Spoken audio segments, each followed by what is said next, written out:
हमारे किशोरी जी की अष्ट सखियां हैं। उन अष्ट सखियों में एक सखी हैं, जैसे ललिता जी हैं, विशाखा जी हैं, रंग देवी हैं, तुंग देवी हैं। ऐसे ही एक सखी हैं, उनका नाम है सुदेवी। क्या नाम है? सुदेवी जो हैं, उनका काम है किशोरी जी का श्रृंगार करना, और श्रृंगार में भी पुष्प श्रृंगार में बहुत निपुण हैं श्री सुदेवी जी। बहुत सावधानी से सुनिएगा। अब ये बात जो आपने कही, उसी में ही ये भाव निकल के आया है।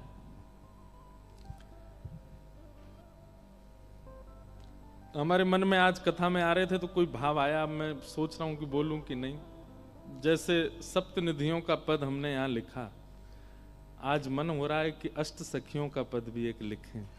और उस पद में, अब वो तो आज बैठेंगे देखते हैं, 8 सखियां और 8ओं की क्या क्या सेवा है और वो अपनी सेवा से कैसे रिझाती हैं, ऐसा भाव देखते हैं कि गांधी धाम की वायु में अष्ट सखियां आवे तो प्रकट करेंगे। तो उनमें से एक देवी हैं सुदेवी। तो सुदेवी जी का काम है किशोरी जी के पुष्प श्रृंगार करना। लाडली जी जब विराजमान हो जाती हैं तो किसी की सेवा स्वर्ण श्रृंगार धराने की है, किसी की सेवा वस्त्र सवारने की है, किसी की सेवा, अब ये लीला जो है ये निकुंज की लीला है। कुंज, निकुंज और निभृत निकुंज 3 है। बहुत ध्यान से सुनिएगा, सबके समझ में आने वाली बात नहीं है, फिर भी कह रहा हूं मैं। कुंज में सब लीलाएं होती हैं। गोवर्धन लीला कुंज में होती है, नाग मर्दन लीला, कालिया नाग मर्दन लीला कुंज में होती है, वेणुवादन लीला कुंज में होती है, ठाकुर जी का मधुमंगल श्रीदामा के संग खेल कुंज में होता है। पर जैसे निकुंज में जाते हैं तो निकुंज में वहां किसी और का प्रवेश नहीं है। किशोरी जी हैं, ठाकुर जी हैं और अष्ट सखियां हैं। और निभृत निकुंज में केवल किशोरी जी और ठाकुर जी, वहां अष्ट सखियां भी नहीं है। या फिर कभी कभी निभृत निकुंज में वो जा सकता है जिस पर किशोरी जी कृपा कर दे। तो सुदेवी जी की सेवा है पुष्प श्रृंगार की, और आप पुष्प श्रृंगार में इतनी निपुण है, बढ़िया बढ़िया पुष्प कहीं मिल जाएं, उनका काम ये पूरे दिन पुष्प ढूंढना और उन पुष्पों से सुंदर माला बना करके किशोरी जी को धराना। और आप जब पुष्पों की माला आदि बना करके लाती हैं, किशोरी जी के सन्मुख प्रस्तुत करती हैं, तो किशोरी जी इतनी रीझ जाती हैं इन पर, क्योंकि एक तो होता है पुष्प, और पुष्प में सुई पिरो करके माला बना देना, पर ये पुष्पों की आकृति इतनी सुंदर बनाती हैं कि जब किशोरी जी देखती हैं तो बहुत देर तक देखती रह जाती हैं। और फिर सुदेवी जी के हस्तकमल देखती हैं, बोले कैसे बनाती हो आप, इतने सुंदर कैसे धराती हो। यही सखियों का सुख है, यही सखियों का आहार है, यही सखियों का जीवन है कि हमारी किशोरी जी हमसे रीझ के, हमसे नेक देर बतिया लें, बस हमारे भाव से वो प्रसन्न हो जाए। हमारी आपकी तरह नहीं, रोटी बनाई, सब्जी में नमक बुरको, हल्दी डाली, लगा दी, भोग है गयो काम नहीं। प्रेम में जैसी अवस्था होती है ना कि प्रियतम रीझे हमारे भाव से, वो सखियों की सेवा है, वो सखाओं की सेवा है। इसलिए हमारे वृंदावन रीति कहती है कि पहले अलियों को प्रणाम करो। अली मतलब सखी, आलियों को प्रणाम करो, वो कृपा करेंगी तब सेवा आवेगी, और जब सेवा आवेगी तब श्री जी का गुणगान गाओ। हमारे वृंदावन भाव में सीधे किशोरी जी को और ठाकुर जी का गुणगान गाने की आज्ञा नहीं है। पहले वृंदावन की सेवा करो, यमुना जी की सेवा करो, सखियों की सेवा करो, तब उनको भजो। तो सुदेवी जी पुष्प श्रृंगार करती हैं, और होड़ रहती है सखियों में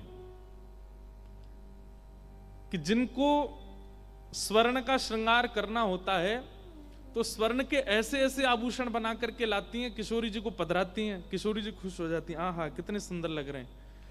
स्वर्ण के आभूषणों को भी मात देने वाले श्रृंगार पुष्पों से बना करके लाती हैं सुदेवी जी।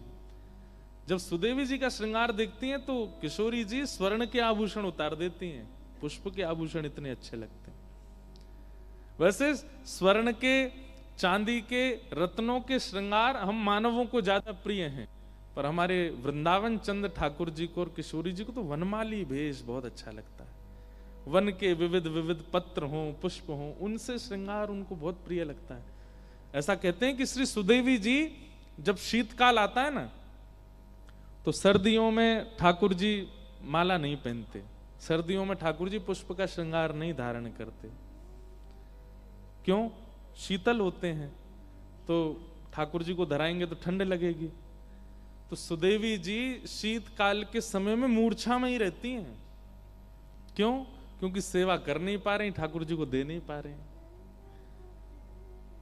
तब किशोरी जी के मन में आया कि हे सुदेवी जी, इधर देखो, सब लोग इधर देखो, यहां देखो, ऐसी बात चल रही है, फिर रसगुल्ला दे रहे हैं लेकिन सबन को ध्यान पापड़ पे ही है, यहां देखो, कथा सुनो।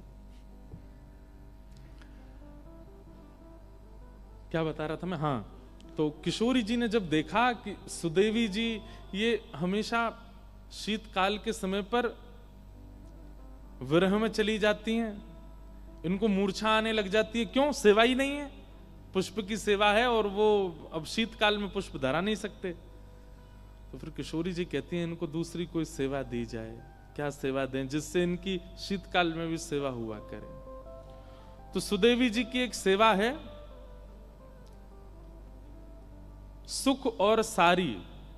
ये ब्रज की लीला में आता है कि सुख यानी कि तोता और सारी यानी कि तोता का ही सखी स्वरूप। सुख और सारी इनको पढ़ाने की सेवा श्री सुदेवी जी की है कि इनको सिखाओ और क्या करना है, इनका काम क्या है। जैसे ठाकुर जी वृंदावन में, किशोरी जी बरसाने में, तो किशोरी जी बरसाने में इस वक्त क्या कर रही हैं, वो सुख जाकर के देखेगा और वृंदावन जाके ठाकुर जी को सुनाएगा। नव निकुंज में ऐसी नथनी पहनी है, ऐसे कुंडल पहने, ऐसी पोशाक पहन करके किशोरी जी बैठी हैं, मंदम हवा चल रही है, किशोरी जी के केश लहरा रहे हैं। और यहाँ किशोरी जी को जब ठाकुर जी की याद आती तो वो सारी को भेजती हैं, जाके देख के आओ वृंदावन में ठाकुर जी क्या कर रहे हैं। तो फिर सारी वृंदावन आकर के ठाकुर जी का स्वरूप देखती है और उन स्वरूप को आकर के फिर किशोरी जी को वर्णन करती, सुनाती है। ये सुख सारी की सेवा और इन दोनों को निपुणता प्रदान करने की आज्ञा सुदेवी की है। तो जब 6 महीना पुष्प का श्रृंगार नहीं होता तो सुख और सारी को पढ़ाती हैं कि किशोरी जी का अंग कैसे देखना है। ऐसे ये भी तो एक नियम है कि आप स्पष्ट किशोरी जी के सर्वांगीण अंग को नहीं देख सकते, कैसे देखना है, उसके प्रति आपका भाव कैसा होना चाहिए, उसके प्रति विचार कैसे होने चाहिए, वो सब चीजें अनुभव करना ये इनका काम है। और दूसरा, जब निकुंज में दोनों प्रिया प्रियतम मिलते हैं तो उनका मुखोल्लास करने के लिए, उनको सुख देने के लिए सुख और सारी दोनों आमने सामने बैठ जाते हैं और एक दूसरे के बातों का कटाक्ष करते हैं। कैसे? जो अभी हुआ उसी विषय में मैं सुना रहा हूं। जैसे सुख क्या कहेंगे, हमारे श्री कृष्ण तो अंगूर जैसे हैं। तो सारी कहेंगी अंगूर जैसे मतलब ठाकुर जी और किशोरी जी बैठ के सुन रहे हैं और सुख और सारी आपस में संवाद करते हैं। तो सुख कहते हैं हमारे ठाकुर जी तो अंगूर जैसे हैं। तो सारी कहती अंगूर जैसे मतलब, बोले बाहर से भी कोमल, पालो तो भीतर भी रस है, ना गुठली है ना छिलका, पूरे पूरे ग्रहण करवे योग्य हैं, कछु छोड़वे लायक है ना हमारे ठाकुर जी में। हमारे यहाँ एक रसिया गाया जाता है, खातिर कर ले नई गुजरिया रसिया ठाड़ो तेरे द्वार, खातिर कर ले नई गुजरिया रसिया ठाड़ो तेरे द्वार, रसिया ठाड़ो तेरे द्वार। समझ में आ रही है? हाँ या ना कछु तो बोलो। आ रही? पीछे वाले ने समझ में आवे, आगे वाले तो ऐसे ही नहीं समझ। खातिर कर ले, खातिर मतलब अरे जैसे घर में मेहमान आता है तो उसको माला पहनाते हैं, उसको ठंडा पानी पिलाते हैं, उसको शरबत देते हैं, चाय नाश्ता कराते हैं, ये खातिर करना होता है। तो हमारे ब्रज में गाते हैं, खातिर कर ले नई गुजरिया रसिया थाड़ो तेरे द्वार, खातिर कर ले नई गुजरिया रसिया ठाड़ो तेरे द्वार। ये रसिया तेरे नित नहीं आवे, ये रसिया तेरे नित नहीं आवे। प्रेम होए तब दर्शन पावे, प्रेम होए तब दर्शन पावे। अधरामृत को भोग लगावे, अधरामृत को भोग लगावे। कर मेहमानी अब मत चूके, समय न बारंबार। हाँ कर मेहमानी अब मत चूके, समय न बारंबार। देखो है तो रसिया लेकिन सिद्धांत की बात है। ये रसिया तेरे नित नहीं आवे, ठाकुर जी नित नहीं आते हैं। रे रसिया तेरे नित नहीं आवे, जब किसी के चित्त में बहुत प्रेम उमड़ता है, प्रेम होए तब दर्शन पावे, तभी इनके दर्शन होते हैं। कर मेहमानी अब मत चूके, समय न बारंबार। ये बात आप लोगों के लिए भी है। गांधी धाम में रोज कथा नहीं होती, और कथाएं तो होती होंगी, लेकिन वृंदावन रस की चर्चा रोज नहीं होती। प्रेम होता है तभी ये प्रकट होती है। तो भैया सुन लो, समझ लो, ध्यान पूर्वक इसको धारण कर लो, समय ना बारंबार, बार बार नहीं मिलेगा। तो ऐसे हमारे ब्रज में रसिया गाते हैं, और उस रसिया में एक बात कहते हैं, क्या? हृदय की चौका कर ले हेली, हृदय की चौका कर ले हेरी। नेह को चंदन लगा नवेली, नेह को चंदन लगा नवेली। ये सब ठाकुर जी के सखा बोलते हैं सखियों को। दीक्षा ले और बन जा चेरी, दीक्षा ले और बन जाए चेरी। पुत्रिन, अब देखो शब्द समझने पड़ेंगे। पुत्रिन पलंग बिछाए, हाँ पुत्रिंग पलंग बिछाए, पलक की कर ले बंद किवाड़। हाँ पुत्रिन पलंग बिछाए, पलक की कर ले बंद किवाड़। भैया ये ठाकुर जी तेरे द्वार पे आए, हृदय रूपी चौकी पहने बैठा, और नेह को चंदन लगा नवेली। घर पे आए मेहमान को चंदन लगा, तो नेह को, प्रेम को चंदन लगा। दीक्षा ले और बन जा चेरी, मतलब इन पे समर्पित है जा। और पुत्रिन पलंग बिछाए, अपने नेत्र रूपी पलंग पे इनको लेटाए के, और अपने पलकन की किवाड़न को बंद कर ले, सदा को अपने नेत्र में न धारण कर ले। खातिर कर ले नई गुजरिया रसिया थाड़ो तेरे। तो सुख और सारी का संवाद मुझे पूरा तो याद नहीं है, लेकिन जितना याद मैं सुनाऊं तो उसमें सुख कहते हैं, हमारे कन्हैया तो अंगूर जैसे हैं, बाहर भी छिलकाना है, भीतर गुठली ना है, रस ही रस है, कहीं तो खा लो।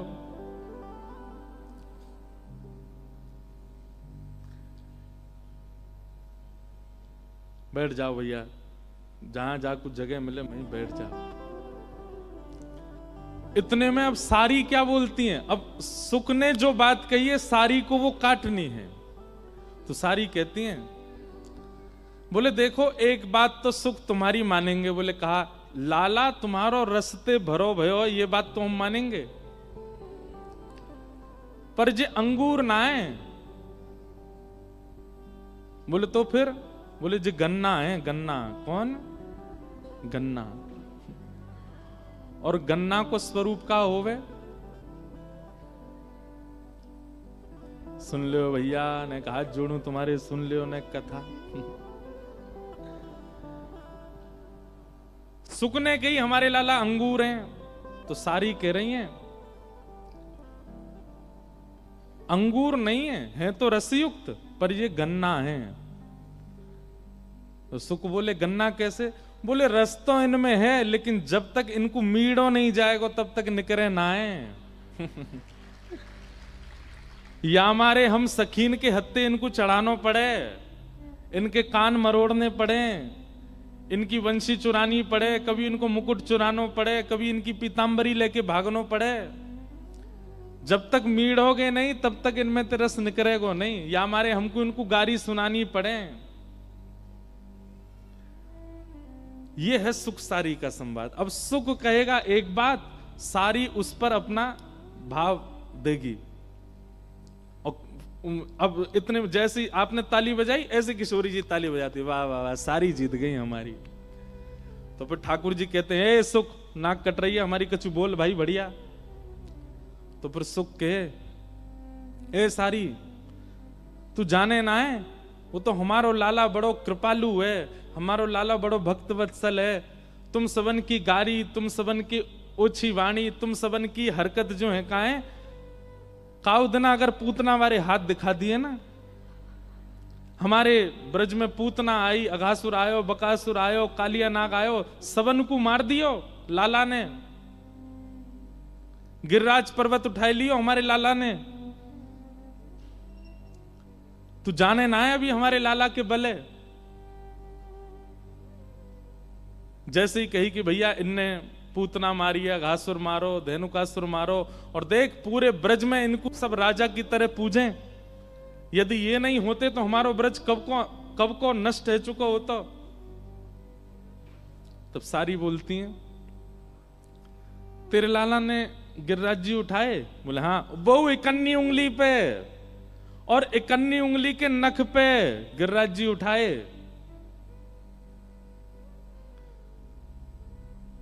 तब सारी कहें इतनो बड़ो 21 किलोमीटर को पर्वत उठा लियो अपने बाम हस्त की इकन्नी उंगली के नख पे, जय हो।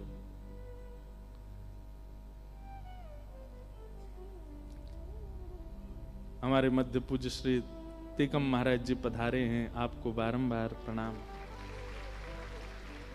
आपका स्थान गोवर्धन बहुत सुंदर है महाराज जी, स्थान का दर्शन करके बहुत आनंद आता है। तो सुख कहते हैं वो हमारे लाला ने गिरिराज जी उठाए, अघासुर, बकासुर, धेनुकासुर कितने बड़े बड़े राक्षस मारे। हमारो लाला नहीं होता तो ब्रजमंडल डूब गए होतो, हमारो लाला नहीं होता तो राक्षसन की चपेट में आके तुम सबरे मर गए होते। और तुम हमारे लाला की ऐसी बात कर रही हो कि गन्ना की तरह मीड़ना पड़े तभी रस निकले। अब किशोरी जी आदि तो ताली बजाती नहीं, सुख जो है वो आपस में ताली बजाते, हाँ बात तो बढ़िया है भैया, सही बात है, लाला नहीं होता तो कैसे ब्रज को रक्षा होती। तो सारी बोली तुम्हारे लाला ने गिरिराज जी उठाए? बोले हाँ, वो 21 किलोमीटर लंबे और बाम हस्त की इकन्नी उंगली के नख पे उठा लिए। तब सारी बोली हाँ वही बात करी हूं, सुन ले मेरी, सुन ले। बोले कहा इतना बड़ा पर्वत उठा लियो, लेकिन हमारी किशोरी जी नेत्र भर के देख लें तो हल्की सी बंसी ना उठाई जाए इन पे।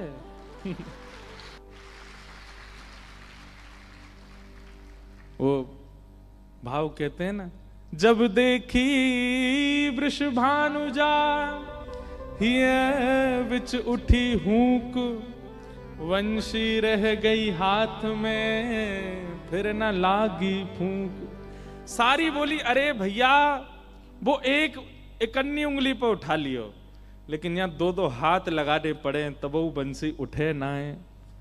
एक सारी बोली अरे सुनो, बंसी उठा तो लेवे, लेकिन गिरिराज जी तो सीधो खड़े होकर उठा ले, लेकिन वह बंसी को उठावे में टेढ़ो मेढ़ो है जाए, त्रिभंगी है जाए पूरो।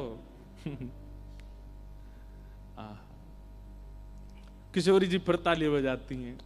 ठाकुर जी को प्रसन्नता तो होती लगे, ए सुख तू नाक कटवा रहो हमारी, कछु तो बोल बढ़िया। ये सुख और सारी को पढ़ाना और इनको लीला में रस संवर्धन करने की सेवा किनकी है? सुदेवी जी की। किशोरी जी की अष्ट सखियों में एक सखी श्री सुदेवी जी। किशोरी जी को बहुत सुख मिलता है इनके इस भाव से। एक हमारे मित्र हैं, उन्होंने मुझे ये भाव क्यों चल रहे हैं आज, उन्होंने अष्ट सखियों के प्रणाम का एक पद भेजा मुझे, इसलिए तब से ये भाव आ रहा था कि अष्ट सखियां, कईयों को तो पता ही नहीं अष्ट सखियां कौन कौन सी हैं, वो अष्ट सखियों को प्रणाम करो सब लोग। कौन कौन सी अष्ट सखियां?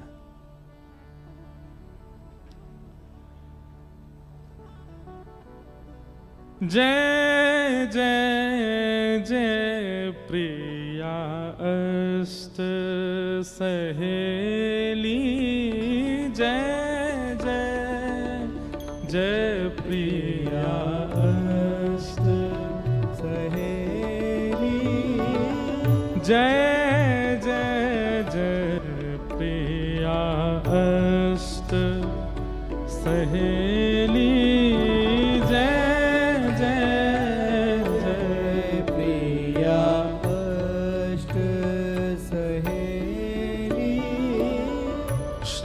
ललिता जू विशाखा चित्रा, श्री ललिता जू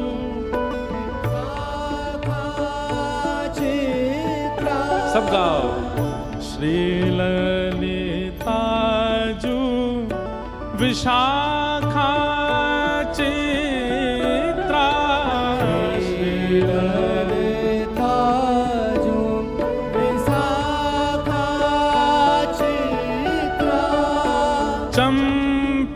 चंपकलता सुघर मन मेली, चंपकलता सुघर मन में, हे जय जय जय प्रिया अष्ट सहेली,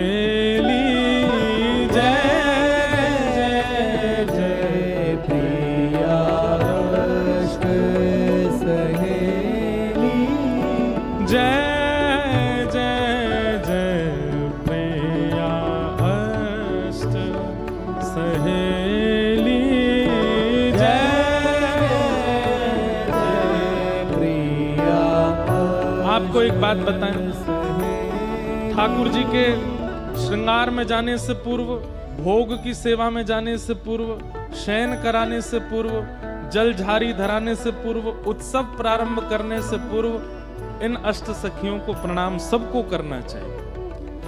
जो प्रेम लक्षणा भक्ति करते हैं वो सब इस पद को याद कर लीजिए, नित्य गाया कीजिए। ये अष्ट सखियां कृपा करेंगी, वृंदावन कृपा करेगा, तभी सेवा निपुण हो सकती है।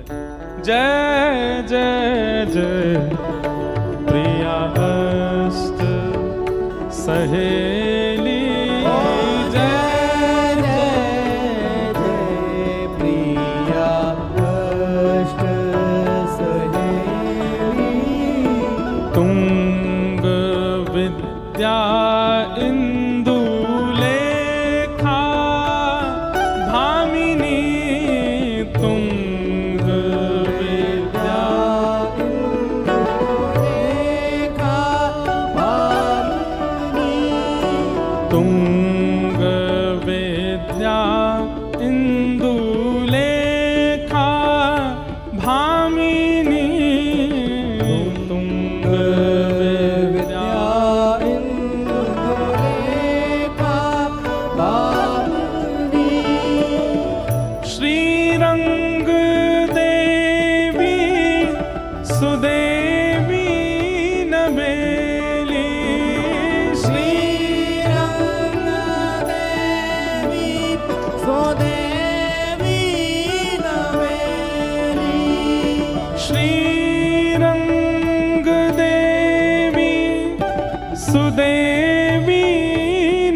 नहीं होती तो कभी वृंदावन की निज लीला का प्रकाश नहीं होता।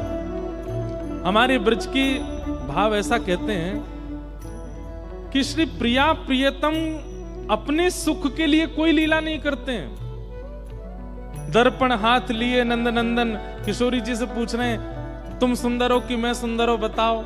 अब किशोरी जी कह रही हैं कि आप तो ऐसे हो जैसे अंधियार हो। ये सब लीला किशोरी जी ठाकुर जी एक दूसरे को सुख, वो तो सदा सुख में ही रहते हैं, वो तो सदा आनंद में रहते हैं। ये सब सुख अपनी सखियों को देने के लिए ठाकुर जी लीला करते हैं। अगर अष्ट सखियां नहीं होती तो वृंदावन रस प्रकट नहीं हो पाता। कौन कौन सी हैं? ललिता जी, विशाखा जी, चित्रा जी, चंपकलता जी, तुंग विद्या, इंदुलेखा, रंग देवी और सुदेवी, ये अष्ट सखियां। और ये सब कहां प्रकट हुई हैं? किशोरी जी के और श्री ठाकुर जी के अंग से ही इनका प्रादुर्भाव हुआ। इनकी इच्छा जो होती है ठाकुर जी वैसी लीला करते। एक दिन सुदेवी कानों में पुष्प का श्रृंगार धरा रही थी। पुष्प की श्रृंगार करती थी सुदेवी जी। जैसे ही पुष्प श्रृंगार करने लगी इतने में ठाकुर जी ने वंशी बजाई, और जैसी वंशी बजाई तो किशोरी जी उठ के जाने लगी। तो सुदेवी जी बोली, हे श्यामाजू अभी श्रृंगार पूरा भयो नहीं, आप कहां जा रही हो? किशोरी जी बोली, है तो गयो सब श्रृंगार, मुकुट पहन लियो, गले में धारण कर लिया, हाथन में पम। बोले कर्ण फूल तो धारण करो। किशोरी जी बोली, मेरे कर्ण को आभूषण तो श्याम सुंदर की वंशी है, और वाके आगे मैं सब त्याग दूंगी, वाके आगे और कुछ नहीं। तो सुदेवी जी बोली, अच्छा या बैरनी बंसी ने मेरी एक सेवा छीन ली या दारी किए बताऊंगी मैं। सो एक दिन ठाकुर जी सो रहे यमुना जी के तट पे, बढ़िया गहरी नींद में सो रहे थे। रात भर सोते तो है नहीं, राज करते हैं, दोपहर में ही सोते हैं। जब गैया चराने जाते हैं तभी ठाकुर जी शयन करते हैं। गहरी नींद में सो रहे हैं, छोटे से ठाकुर जी के थोड़े थोड़े खर्राटे भी आ रहे हैं। इतने में ही सुदेवी गई, और वहां ने जैसे ही देखी ठाकुर जी के लेटे भय, ये वंशी मेरी सेवा में विघ्न डारे। सो ठाकुर जी की खोंच में धरी हुई वंशी धीमे ते निकार के और चुराई के भाग गई वहां ते, और ले जा करके किशोरी जी के बगल में पधरा दी। किशोरी जी बोली, अरे सुदेवी ये तने कहा कियो? बोले, ये वंशी या की वजह से आज मैं सेवा ना कर पाई आपकी। मैं आपके कानन में पुष्प धरा रही और ये वंशी की धुन सुनते ही आप दौड़ गई वहां पे। लो या यहीं रख लो, और ये जब जब मैं कानन को श्रृंगार करूंगी तब तब वंशी आप ही बजाती रही हो, ताकि मेरी सेवा पूरी हो। अब ये श्याम सुंदर के पास नहीं रहेगी।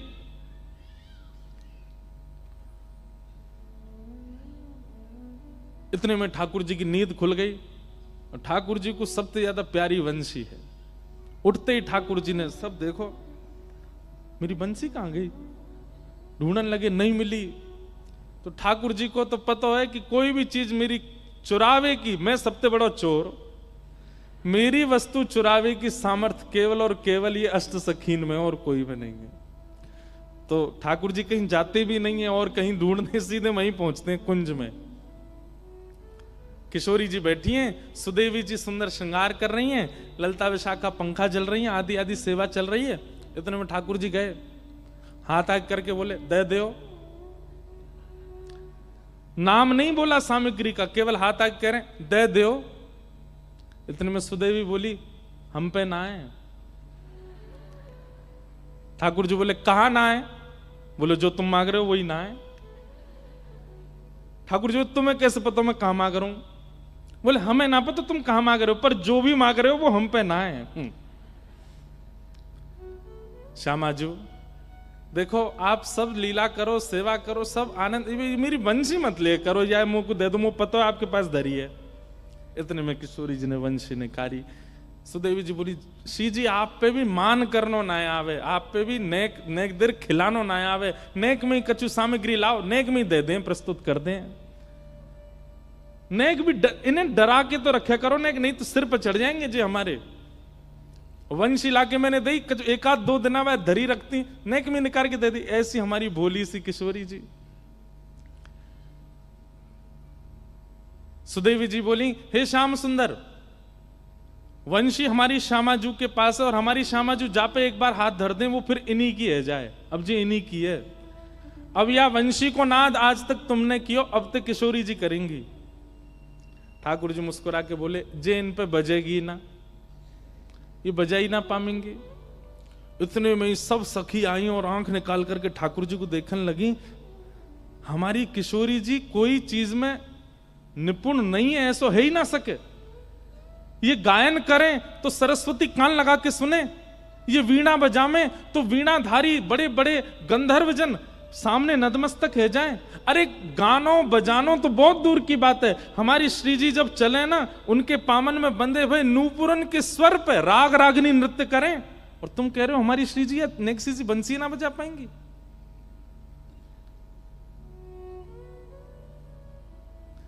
ठाकुर जी बोले, मैं विद्या पे प्रश्न चिन्ह नहीं उठा रहा हूं, किशोरी जी की विद्या पे मेरा कोई आक्षेप नहीं है। मैं तो अपनी वंशी को स्वभाव बता रहा हूं कि वो इन पे नहीं बजेगी।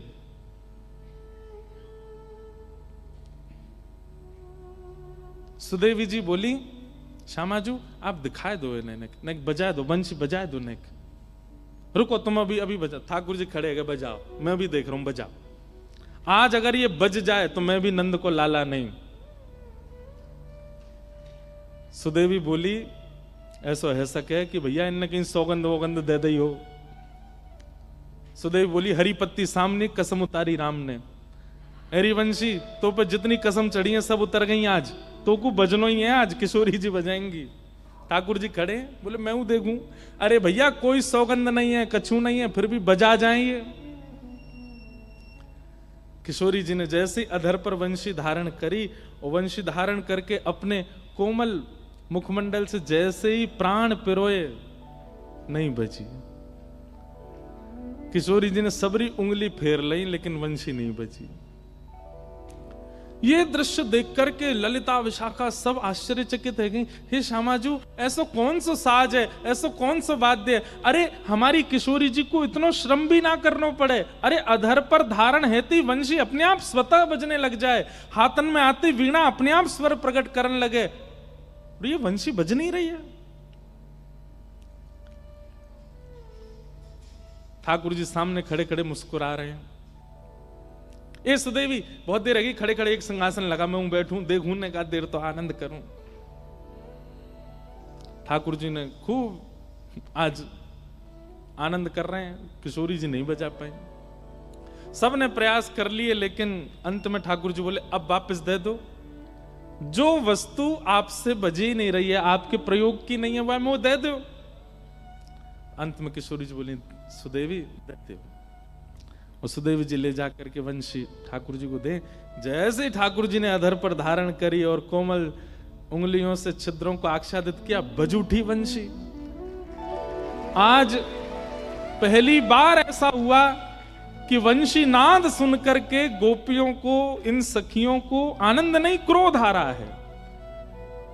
और ललिता विशाखा बोली, पकड़ लो, छीन लो या बांसुरी को, और ले करके अपने पामन ते तोड़ दो, चूर चूर कर दो, जमुना जी में बहा दो। अरे अरे बैरनी, अरे तू भी कृष्ण की तरह छली कपटी है गई है, किशोरी जी की सेवा में आई तो बज नहीं रही है, और वहां जाके बजन लगी।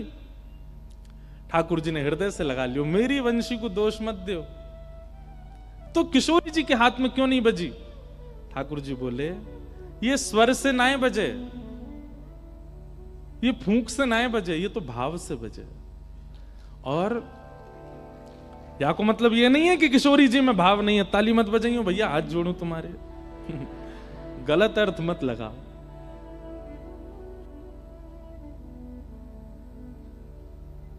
ठाकुर जी बोले, मेरी वंशी जो है ना, वो अनन्य भक्त है। कौन है? जोड़ते बोलो, कौन है? अनन्य भक्त। अनन्य भक्त मतलब न अन्य इति अनन्य, जो एक का होकर के सदा एक का ही रहे, उसको अनन्य कहते हैं। और मेरी वंशी अनन्य है। हे श्यामाजू, आप जब वंशी धारण करके बजा रही तो मन में कहा विचार कर रही? बोले मैं तो आपको विचार कर रही। बोले वही तो बात है, और मेरी वंशी मेरी सेविका नहीं, वो तो आपकी आराधना करे, वो तो आपकी सेविका है। जब तक आपका भाव बजाने वाले के चित्त में नहीं आएगा, आपका विरह बजाने वाले के चित्त में नहीं आएगा, आपके प्रति प्रेम बजाने वाले के चित्त में नहीं आएगा, तब तक नहीं बजेगी। आपको अपनो ही ध्यान करना पड़ेगा, तब वंशी बजेगी, ऐसे नहीं बजेगी। मेरी वंशी अनन्या है, या हमारी ये मुंह से ही बजे, क्योंकि मैं आपको ध्यान करूं, मैं आपको चिंतन करूं, और आप मेरो चिंतन कर रही हो, मेरो चिंतन करोगे कैसे बजेगी? समझ में आई बात? ये तो आपकी सेवा में रहवे, आप मेरी सेवा या से कराओगी तो ये अनन्यता त्यागती नहीं है मेरी वंशी, ये तो आपकी है।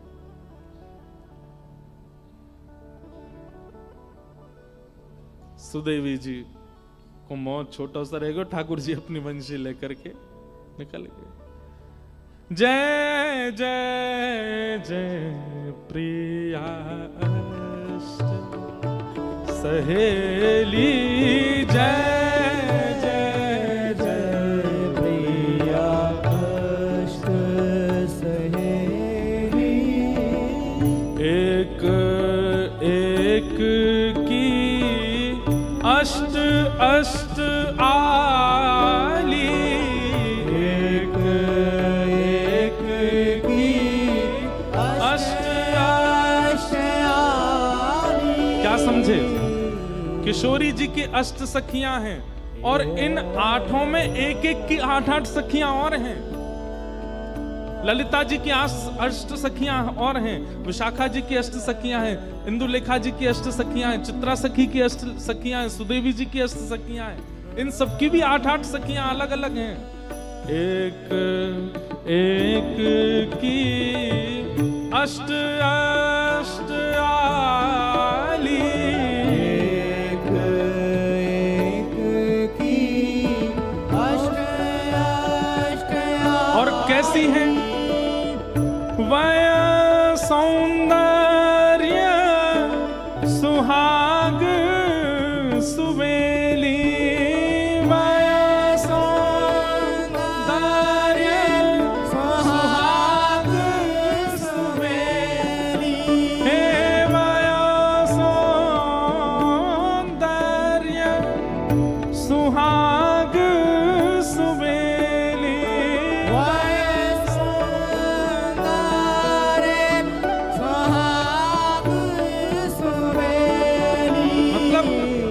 अगर ब्रह्मलोक इंद्रलोक की अप्सराएं जो सबसे सुंदर हैं, वे सुंदरता अगर कहती हैं तो उस सुंदरता की सिंधु हैं, इतनी सुंदर हैं ये अष्ट सखियां। वय सौंदर्य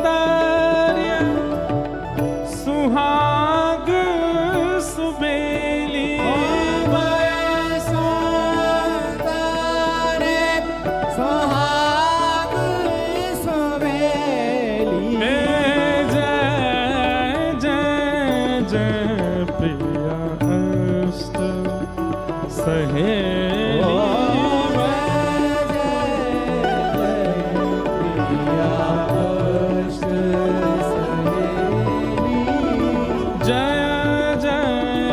जय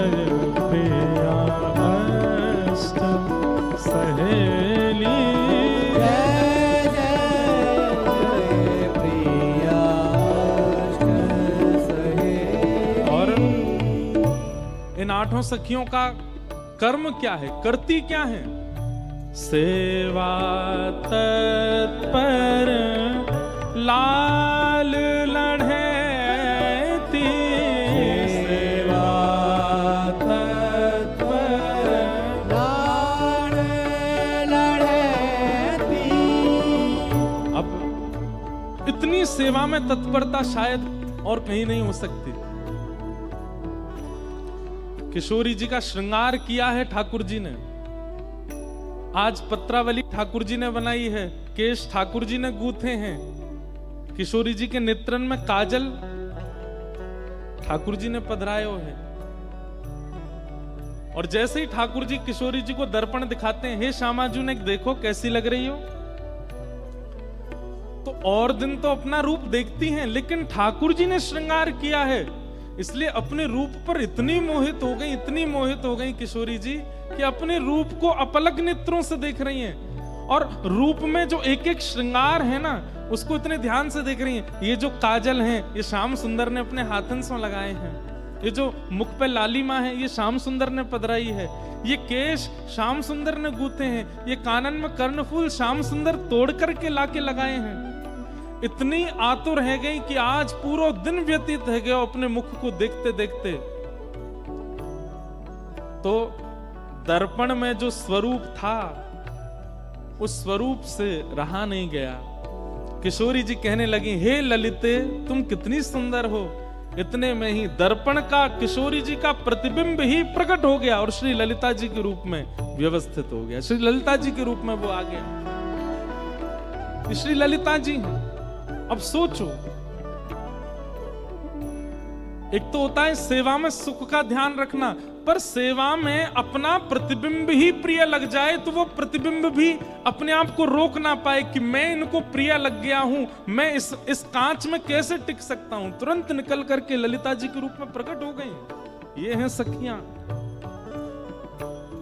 हाँ, सेवा तत्पर लाल लढ़ती, सेवा तत्पर लाड़ लढ़ती, निरखत नित्य निकुंज की केली, निरखत नित्य निकुंज निकेली।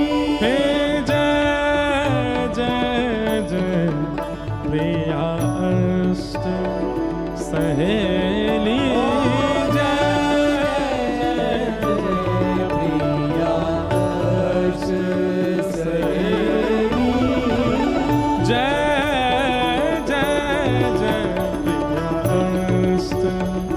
सहेली,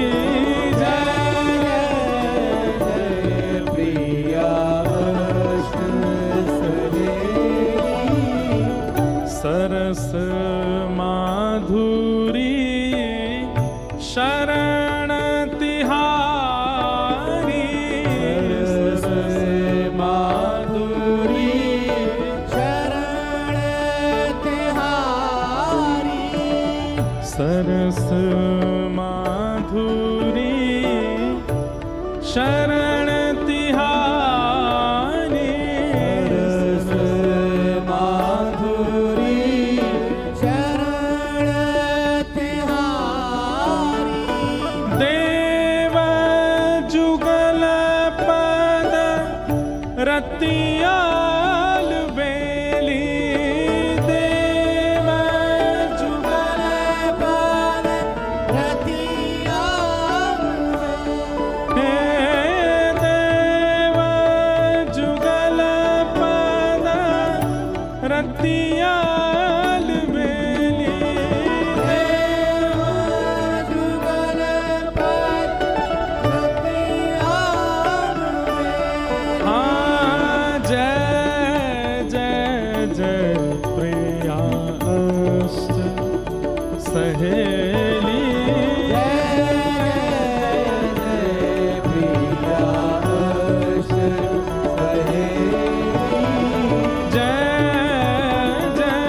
जय प्रिया अष्ट सहेली, जय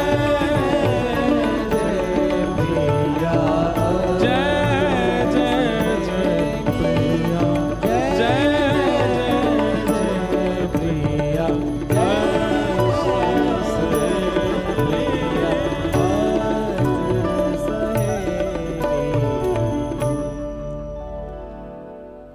ये अष्ट सखियां हैं। तो आपने बात कही कि भाई गुजरात के लोग भी कम नहीं है सुनाने में। गुजरात के लोग कुछ भी नहीं सुनाते ठाकुर जी को जितना ब्रजवासी सुनाते हैं। ये ब्रज की गोपियां जितना, ब्रज की सखियां जितना ठाकुर जी को सुनाती हैं उतना तो कोई सुना ही नहीं सकता। और उसके पीछे कारण क्या बताया? बोले कि श्री कृष्ण कौन है? बोले गन्ना है और गन्ना जब तक मीड़ो नहीं जावे गो, गन्ना जब तक कुचलो नहीं जावे तब तक रस निकले नहीं है। लेकिन एक और बात है,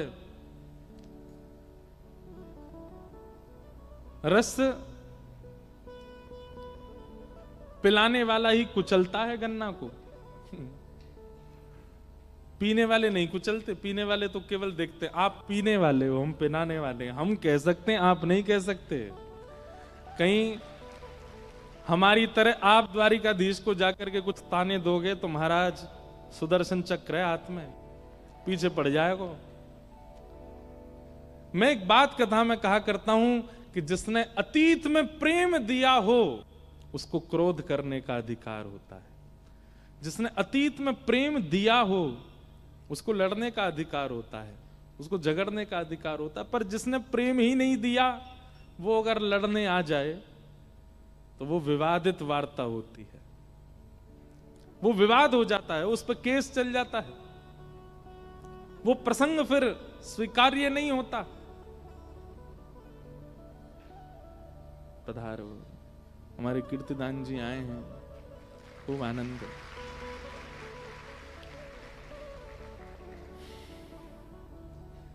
आज वृंदावन रसामृत पद, जय हो, वृंदावन रसामृत पद आप सबके बीच प्रस्तुत होगा और उस दर्शन के पश्चात फिर रात में हम लोग सुंदर आपका भाव सुनेंगे, खूब आनंद करेंगे। आप सब लोग भी खूब आनंद से बैठ करके श्रवण करना। हमने तो कहा ना, आप जो गाएंगे वो समझने की जिम्मेवारी आपकी, नाचने की जिम्मेवारी मेरी। हमको कई बार शब्द भले ही समझ में ना आते हो पर भाव बहुत अच्छा लगता है।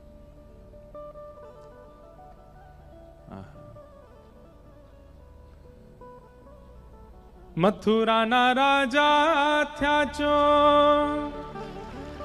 गोवाणों ने भूली गया छो। मथुरा ना राजा थया चो, गोवाणों ने भूली गया छो। आगे क्या है? हे ओधा जी रे मारा वाला ने बढ़ीने के जो माने तो मनावी ले जो रे। हे ओधा जी रे मारा वाला ने बढ़ीने के जो। कल रात में आप बैठ के सुना रहे थे, अभी मैं दूसरे पक्ष में जा चुका हूं। कथा निकुंज पक्ष की चल रही है, उस पक्ष में जाना नहीं है मुझे, लेकिन कल रात में आप ऐसे भाव सुना करके गए। एक बात आप कह रहे थे कि महाराज जी विरह तो गुजरात में ही प्रकट हुआ ठाकुर जी का, क्योंकि अभाव जहां होता है विरह वहीं प्रकट होता है। वृंदावन में तो सब मिल गया ना ठाकुर जी को, वृंदावन में तो प्रेम प्राप्त हुआ, गोपियां प्राप्त हुई, यशोदा मैया, नंद बाबा सब प्राप्त हुए, लेकिन द्वारिका में तो सबका अभाव है। इसलिए अभाव में ही प्रेम प्रकट होता है। कई लोग कहते हैं महाराज जी हमको बहुत विरह होता है। अरे ठाकुर जी से ज्यादा विरह नहीं हुआ होगा, श्री कृष्ण से ज्यादा विरह नहीं हुआ होगा, जितने विरह में हमारे ठाकुर जी रहे हैं।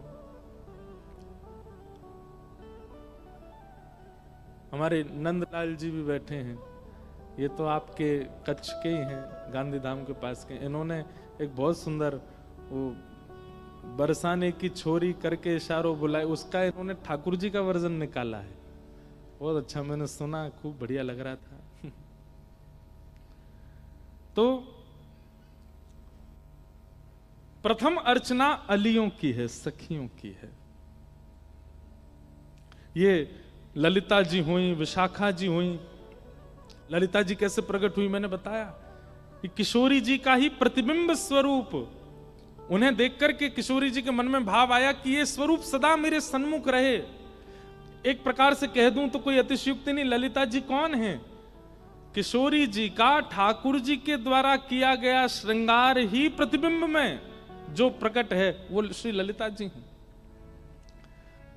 हम लोग जिन किशोरी जी का दर्शन करते हैं उनका श्रृंगार विशाखा ने किया होगा, उनका श्रृंगार कीर्ति मैया ने किया होगा, उनका श्रृंगार वृषभानु जी ने किया होगा, उनका श्रृंगार उन्होंने स्वयं किया होगा। पर श्री ललिता जी का अगर आप दर्शन करो तो ललिता जी कौन है? ठाकुर जी जब किशोरी जी का श्रृंगार करते हैं और किशोरी जी जब ठाकुर जी के श्रृंगार में युक्त होती हैं, वो जो किशोरी जी का स्वरूप प्रतिबिंब में आता है वो श्री ललिता जी,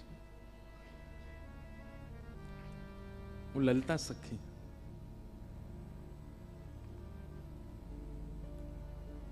हम ठाकुर जी को प्रतिबिंब दिखाते हैं। जब लाल जी की सेवा होती है, आरती होती है, तो ठाकुर जी के आगे प्रतिबिंब दिखाया जाता है।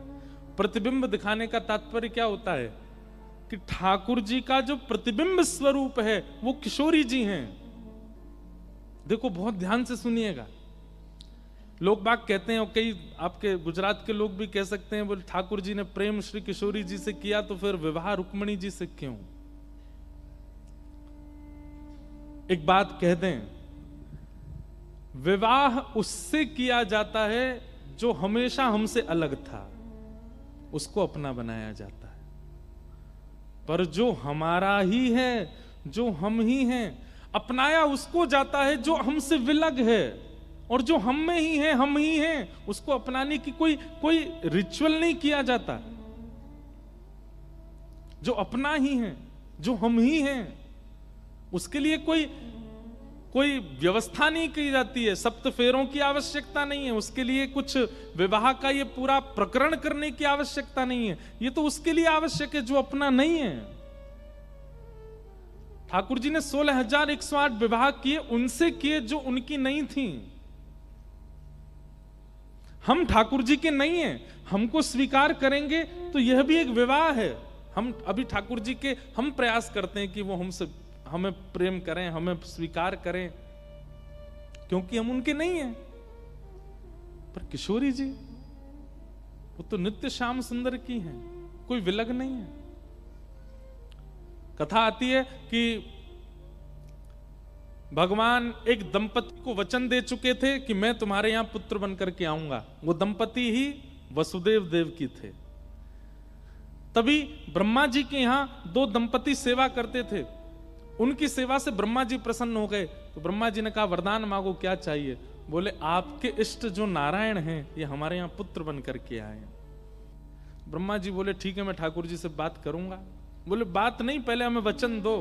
तो ब्रह्मा जी ने वचन दिया, कोई बड़ी बात नहीं, ठाकुर जी तुम्हारे यहां पुत्र बन के आएंगे। ब्रह्मा जी ठाकुर जी के पास गए, बोले भगवान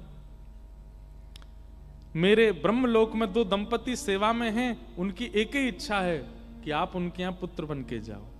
ठाकुर जी बोले कैसे संभव होगा, हम तो द्वापर में एक माता पिता चुन चुके अपने, 2 जन्म नहीं ले सकते। ब्रह्मा जी बोले हमारी इच्छा पूरी करनी पर मैं उनको वचन दिया है। तब ठाकुर जी ने कहा ठीक है, हम जन्म लेंगे देवकी वसुदेव के यहाँ, और फिर आपके जो सेवादार हैं वे नंद यशोदा के रूप में आएंगे और 11 वर्ष 56 दिन के लिए हम उनके पुत्र बनने के लिए जाएंगे। पर जब तक पृथ्वी पर सूर्य चंद्र की किरण है तब तक सब नंद यशोदा के पुत्र ही कहेंगे। भले हम 11 वर्ष रहें पर उन पर कृपा इतनी होगी कि पुत्र उनका ही कहा जाएगा। जन्मेंगे कहीं, पलेंगे उनके पास।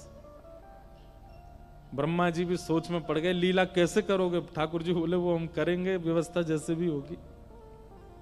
ध्यान से सुनिएगा। 2 जगह ठाकुर जी ऑलरेडी कह चुके हैं कि मैं पुत्र बनूंगा। तभी भगवान का हुआ मोहिनी अवतार, और उस मोहिनी रूप को देख करके सब मोहित हो गए। कहां तक कहें, बड़े बड़े देवताओं के चित्त में भी ऐसी भावना आ गई कि इनसे हमारा ब्याह हो जाए। लेकिन एकमात्र सूर्य देव ऐसे थे जो ठाकुर जी पर मोहित नहीं हुए। मोहिनी रूप देख करके सूर्य देव के मन में आया, ऐसी पत्नी नहीं, ऐसी पुत्री हो, इतनी सुंदर मेरी पुत्री हो, उसका मैं कन्यादान करूं, ये सौभाग्य मुझे मिले। तो मोहिनी जब भगवान बन के प्रकट हुए तो देवताओं के पास जब जाते थे तो देवता कहते हमसे ब्याह कर लो। ठाकुर जी कहते दारी के ब्रह्मा विष्णु हूं मैं, मेरा रूप नहीं पहचानना है। लेकिन जब सूर्य के पास गए तो सूर्य क्या कहते हैं, मेरी पुत्री बन जाइए। तो मोहिनी भी स्तब्ध हो गई। ठाकुर जी बोले और किसी की बात में मुझे प्रियता नहीं लगी, लेकिन सूर्य हम आपके इस भाव से बहुत प्रसन्न हैं। बोले मेरी परम इच्छा है कि मैं आप जैसी पुत्री को गोद में खिलाऊं, उसका पालन करूं, उसको अपनी पुत्री कहूं, वो मुझे अपना पिता कहे, ये सौभाग्य मुझको दीजिए नाथ। ठाकुर जी बोले द्वापर युग आ रहा है, हम 2 माता पिता तो चुन चुके हैं, लेकिन आप हमको पुत्री रूप में चाहते हो, इसलिए मेरी ही आह्लादनी शक्ति, मेरा ही प्रतिबिंब स्वरूप वो आपके यहां पुत्री बन करके आएगा, और सूर्य ही वृषभानु बने और ठाकुर जी का प्रतिबिंब किशोरी जी बन करके प्रकट हुआ, श्री राधा रानी के रूप में प्रकट हुआ। किशोरी जी विलग नहीं है ठाकुर जी से। ठाकुर जी जब एक बात कहें, हम सबको अपना प्रतिबिंब का स्वरूप सबसे अच्छा लगता है। दुनिया में अगर पूछा जाए कि हमारी सबसे प्रिय वस्तु क्या है, तो जब हम खुद को दर्पण में देखते हैं, प्रतिबिंब में देखते हैं, हमको बहुत अच्छा लगता है। और प्रतिबिंब में देखते ही हमारा हाथ जाएगा, यूं करेंगे यूं करेंगे, बढ़िया। जब तक प्रतिबिंब हमको पास नहीं करता, हम अपनी पत्नी के सामने भी नहीं जाते, हम पति के सामने भी नहीं जाते, हम कमरे से बाहर ही नहीं निकलते। सबसे पहले हमारे श्रृंगार को देखने का अधिकार केवल प्रतिबिंब का है। इतना प्रेम हम अपने प्रतिबिंब से करते हैं। वही प्रतिबिंब किशोरी जी हैं। तो उनके साथ ठाकुर जी का जो संबंध है, जो लीला है, जो क्रिया है, उस पर इतना संशय क्यों? ठाकुर जी का प्रतिबिंब है। इसलिए ठाकुर जी की, हमारे गिरधर लाल जी की जब आरती होती है, आरती से पहले ठाकुर जी को आरसी दिखाते हैं। तो आरसी में ठाकुर जी जब खुद को देखते हैं, वो किशोरी जी हैं। और फिर किशोरी जी को देख करके ठाकुर जी अर्चक से कहते हैं, अब नेक तू भी देख। तो फिर हम ऐसे देखते हैं, तो हम कहते हैं हाँ लाल जी खूब सुंदर लगे। और दूसरा भाव यह है कि स्वरूप जो है वो ठाकुर जी हैं, और स्वरूप पर जो श्रृंगार है वो किशोरी जी हैं। पाग है, कुंडल है, नथबेसर है, गले के माला है, हाथ के कड़ूला है, पामन के पाजेब हैं, बाजूबंद है, ये सब किशोरी जी हैं। तो ठाकुर जी अपने ऊपर किशोरी जी कितनी प्रभाव में आई है, ये देखते हैं। किशोरी जी जब प्रतिबिंब देखती हैं, तो आप कहोगे तो किशोरी जी किसको देखती हैं? ठाकुर जी को? नहीं, ठाकुर जी का प्रतिबिंब किशोरी जी, और किशोरी जी का प्रतिबिंब श्री ललिता जी। ललिता जी कौन है? अष्ट सखियों में प्रथम सखी, ये किशोरी जी का प्रतिबिंब है। लेकिन कौन सा प्रतिबिंब? बहुत ध्यान से सुनने, आज तो हम निकुंज में चले गए, हमको क्षमा कर दो आप। कौन सा स्वरूप? ठाकुर जी के द्वारा सजाया गया किशोरी जी का स्वरूप। और किसी के द्वारा सेवा किशोरी जी की हुई है, वो प्रतिबिंब जब किशोरी जी देखती हैं, तो वो किशोरी जी खुद को ही देखती हैं।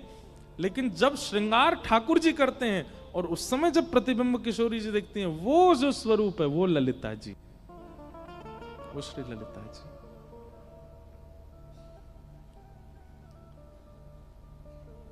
क्योंकि उस दिन किशोरी जी को अपने श्रृंगार से इतनी प्रीति हो जाती है, एक एक बिंदु मुखमंडल पर ठाकुर जी ने धारण कराया है।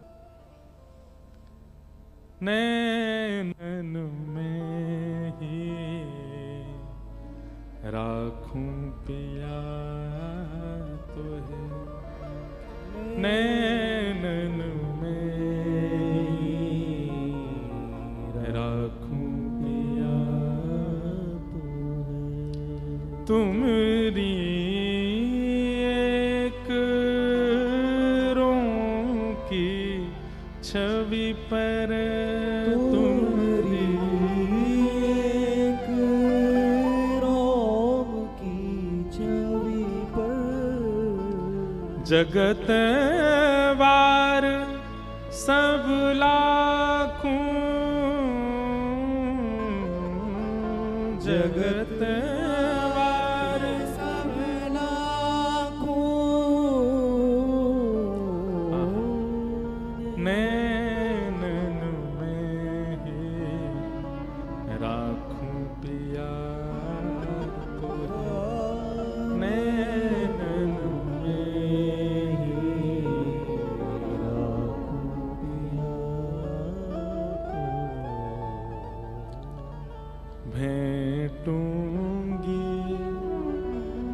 अंग सकल सांवल को भेंटूंगी, अंग सकल सावर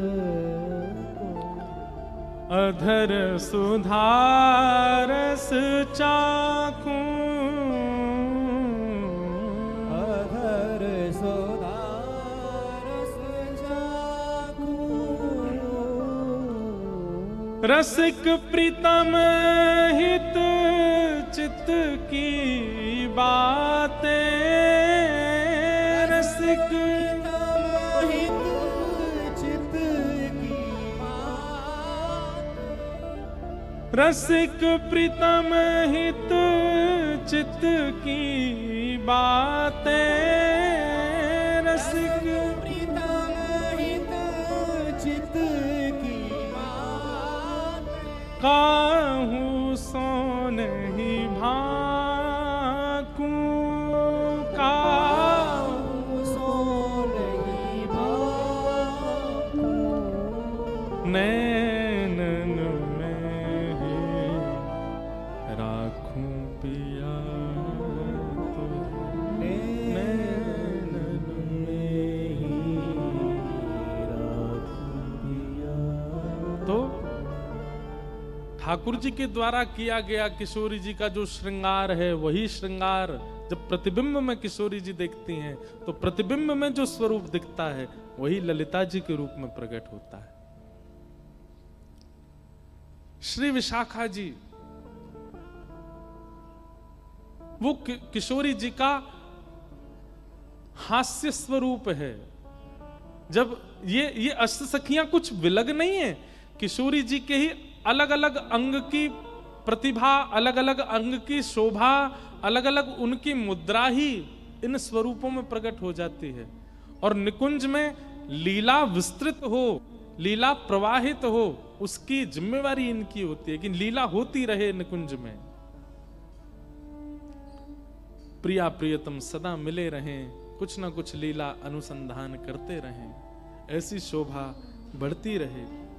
ये भाव है अष्ट सखियों का। और उसी लीला में एक दूसरे की निंदा नहीं कहेंगे, व्याज स्तुति कहते हैं। व्याज स्तुति का मतलब होता है किसी को छेड़ना। जैसे कोई बहुत प्रेमी आता है तो उससे सीधे हम ये नहीं कहते आओ आओ आओ भाई बड़े दिन में आए, ये तो फॉर्मेलिटी वाला होता है। लेकिन कोई बहुत बड़ा प्रेमी हमारा आवे, बहुत अच्छा हमारा मित्र आवे, तो जब आता है तो हम व्यंग कसते हैं उसके ऊपर, आओ आओ आओ आओ भैया, पूर्णिमा के चंद्रमा आजा भैया, अमावस्या की रात आजा, बहुत दिना में आयो भैया। 15 दिन में आती है ना कभी कभी। तो जो बहुत प्रेमी मिलता है तो उसके प्रति हम जो व्यंग कसते हैं उसको कहते हैं व्याज स्तुति। तो ऐसे ही ये सब सखियां हैं, ये ठाकुर जी को गलत नहीं बोलती हैं, ये ठाकुर जी पर व्याज स्तुति करती हैं।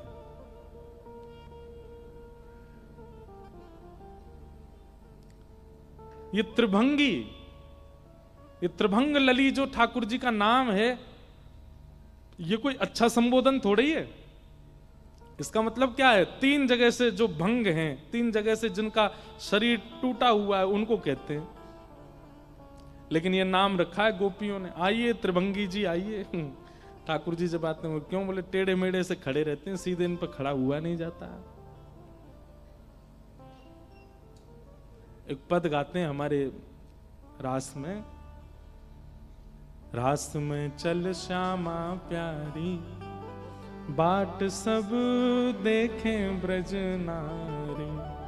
रास में चल श्यामा प्यारी, बाट सब देखे ब्रज नारी। रास में चल श्यामा प्यारी, बाट सब देखें ब्रज नारी। रास में चल श्यामा प्यारी, बाट सब देखे ब्रज नारी। रास में चल श्यामा प्यारी, बाट सब देखें ब्रज नारी। रास में चल श्यामा प्यारी, बाट सब देखे ब्रज नारी। शरद की छाई उजियारी, चलो पिया नटवर गिरधारी। शरद की छाई उजियारी, चलो पिया नटवर गिरधारी। तो इस पद में एक भाव कहते हैं, ठाकुर जी कुछ कह रहे थे, ठाकुर जी किशोरी जी से कह रहे थे कि हे किशोरी जी, चंद्रमा क्या दिखा रही हो? मेरी दृष्टि तो आप पे पड़ी है, आपके अलावा मुझ को कोई चंद्रमा नहीं दिख रहा है। चंद्र चांदनी के सहित नभ चढ़ करत पयान। ध्यान से सुनना, किशोरी जी कह रही हैं, हे श्याम सुंदर, आज चंद्रमा कितना सुंदर लग रहा है। पर ठाकुर जी क्या कहते हैं? श्री राधा मुख देख के मैं भूलो सबही गुमान। हे किशोरी जी, चंद्रमा क्या देखना, जब आपका मुखमंडल दिख रहा हो, आप जैसी सुंदरता दिख रही हो, तो फिर चंद्रमा कहां सुंदर लगता है? तो किशोरी जी कहती हैं, बात बनानो तो कोई तुमते सीखे, ऐसी ऐसी बात बना के लामेंगे। तब किशोरी जी कहती हैं, सहज टेढ़ बतरान में टेढ़ो है तेरो अंग। किशोरी जी कहती हैं, ये टेढ़ी टेढ़ी बात तुम्हारी इसलिए निकलती है क्योंकि तुम्हारा टेढ़ा अंग है ना, अंग प्रत्यंग सब टेढ़े हैं। ठाकुर जी कहते हैं, हे श्यामाजू, मैं जन्म ते टेढ़ो ना हूं। किशोरी जी बोली, तो फिर टेढ़े कैसे? देखो सबरे टेढ़े हैं एक भी सीधो नहीं है, एकमात्र हमारो लाला सीधो है बस गिरधर लाल, लेकिन जो टेढ़े नहीं है यूं ही खड़े हैं, बाकी सब टेढ़े हैं। तो किशोरी जी कह रही हैं, सहज टेढ़ बतरान में टेढ़ो तेरो अंग। ये टेढ़ी मेढ़ी बात तुम कहां ते करनो सीखे हो, क्योंकि तुम्हारो अंग ही टेढ़ो है। यशोदा मैया ने तुम टेढ़े ही जाए। ठाकुर जी बोले, यशोदा मैया पे बात नहीं आनी चाहिए। हे श्यामाजू, मेरो अंग टेढ़ो यशोदा मैया जी के जन्म से ना भयो, तो तेरे कुटिल कटाक्ष ने मेरो तन कर दियो त्रिभंग। हे श्यामाजू, जब मैं श्रृंगार करके आऊं तो आप टकटकी लगा करके मेरे अंगन को देखो, मुख देखो। जैसे ही आपने अपलक नेत्रंत मेरो मुख देखो तो मेरो मुख टेढ़ो है गो। फिर मेरी पतरी सी कमर देगी तो मेरी कमर टेढ़ी है गई, मेरे चरण देखे तो जो टेढ़े है गए। हे श्यामाजू, मैं तो सीधो हूं, लेकिन तुम्हारे कुटिल कटाक्ष नेत्रन ने मेरो तंत्र भंग कर दियो। तेरे कुटिल कटाक्ष ने मेरो तन कर दियो त्रिभंग। बंक मुरली की बलिहारी, चलो पिया नटवर गिरधारी। रास में चल श्यामा प्यारी, बाट सब देखे ब्रज नारी। ऐसे ठाकुर जी की मधुर लीला है। इन सब लीलाओं को प्रकट कौन करता है? ये अष्ट सखियां करती है। इसलिए अब इन अष्ट सखियों की सेवा हो। नित्य कुछ नहीं, जो पद हम अभी गा के सुना रहे थे, उस पद का नित्य ठाकुर जी के सामने सेवा में जाने से पहले गायन प्रारंभ कर दो। चित्रा सखी का जब आप स्मरण करेंगे तो ठाकुर जी का श्रृंगार अद्भुत होगा। तुंग विद्या का जब आप स्मरण करेंगे तो ठाकुर जी के आगे राग रागनियों की सेवा अद्भुत होगी। सुदेवी सखी का जब आप स्मरण करोगे तब ठाकुर जी की माला की सेवा या और भी अद्भुत मुकुट आदि पधरानी की सेवा वो निपुण होगी।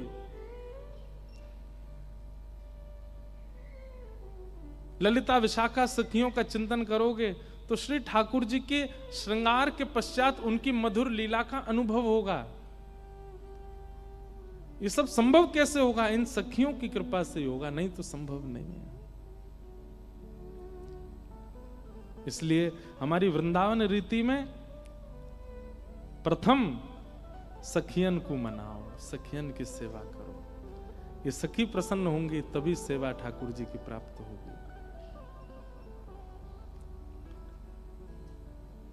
अष्ट सखियां हैं और 16 सेवा हैं। एक एक सखी के पास में 2-2 सेवा है। और इन 16 सेवा से ठाकुर जी की 16 उपासनाओं के भाव अष्ट सखियां प्रकट करती हैं।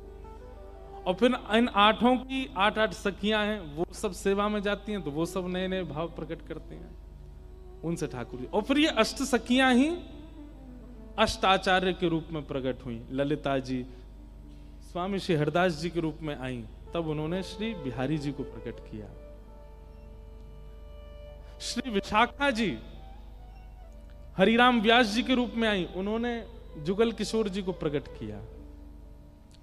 ठाकुर जी की वंशी हितरवंश महाप्रभु के रूप में आई, उन्होंने श्री राधा वल्लभ लाल जी को प्रकट किया। गुण मंजरी, अब ये भी है संप्रदायों में अलग अलग सखियां हैं। जैसे आप गौड़िया वैष्णव संप्रदाय में जाएंगे, राधा रमणीय पद्धति में जाएंगे, तो वहां सखियों को ही मंजरी कहा जाता है। तो गुण मंजरी वो श्री गोपाल भट्ट गोस्वामी के रूप में प्रकट हुई और उन्होंने श्री राधा रमण लाल जी को प्रकट किया। 2 साल से तो हम केवल पद गा रहे हैं, श्यामा हृदय कमल सो प्रकटो, और किन्होंने इनको प्रकट किया ये सब बता। आज अब आगे की, अब थोड़ी तो अपग्रेड करें कथा। अब तक कुंज की कथा सुन रहे थे, अब निकुंज में आइए। गुण मंजरी श्री गोपाल भट्ट गोस्वामी, और उन्होंने श्री राधा रमण जी को प्रकट किया। रूप मंजरी श्री रूप गोस्वामी, उन्होंने श्री गोविंद देव जी को प्रकट किया। इसका मतलब क्या है कि जब तक मंजरी भाव नहीं आएगा, जब तक सखित्व भाव नहीं आएगा, तब तक ठाकुर जी जीवन में आवे वाले नहीं है। सखी भाव मतलब, गोपी भाव मतलब, मंजरी भाव मतलब कोई चुनरी पहनना नहीं है, कोई नथ पहनना नहीं है, कोई हाथों में कड़ूला पहन करके और लहंगा फरिया पहन के डोलना नहीं है। मंजरी भाव, सखी भाव, गोपी भाव ये बाह्य स्वरूप में नहीं आएगा, ये भीतर की इंद्रियों में आएगा। अभी नेत्र ठाकुर जी को पुरुष बन करके देखते हैं या स्त्री बन करके देखते हैं, लेकिन यही नेत्र गोपी बन करके देखें। अभी कान स्त्री पुरुष बनकर के कथा सुनते हैं, पर यही गोपी बनकर के सुने। कैसी होगी गोपी का स्वरूप? कृष्ण नाम जबते श्रवण सुनोरी आली, भूली री भवन में तो बावरी भई रे। यह है गोपी स्वरूप। गोपी जब कथा सुनती है तो ऐसे सुनती है। अभी स्त्री पुरुष बनकर के गाया जाता है, पर तब गोपी बन के गाया जाए। गोपी जब गाती है पत्थर पिघल जाते हैं, गोपी जब गाती है तो वृक्ष झूमने लगते हैं, गोपी जब गाती है तो वृंदावन में द्वितीया, तृतीया, चतुर्थी किसी दिन का भी चंद्रमा प्रकट हुआ, पूर्णिमा होनी पड़ती है उस दिन, जिस दिन गोपी गाती है। अब देखो भागवत जी में वर्णन है कि 6 महीने तक ठाकुर जी ने रास विहार किया, और सब जगह यह प्रसिद्ध है कि ठाकुर जी जब रास कर रहे थे तब पूर्णिमा का चंद्रमा था। इसका मतलब 6 महीना तक पूर्णिमा ही रही।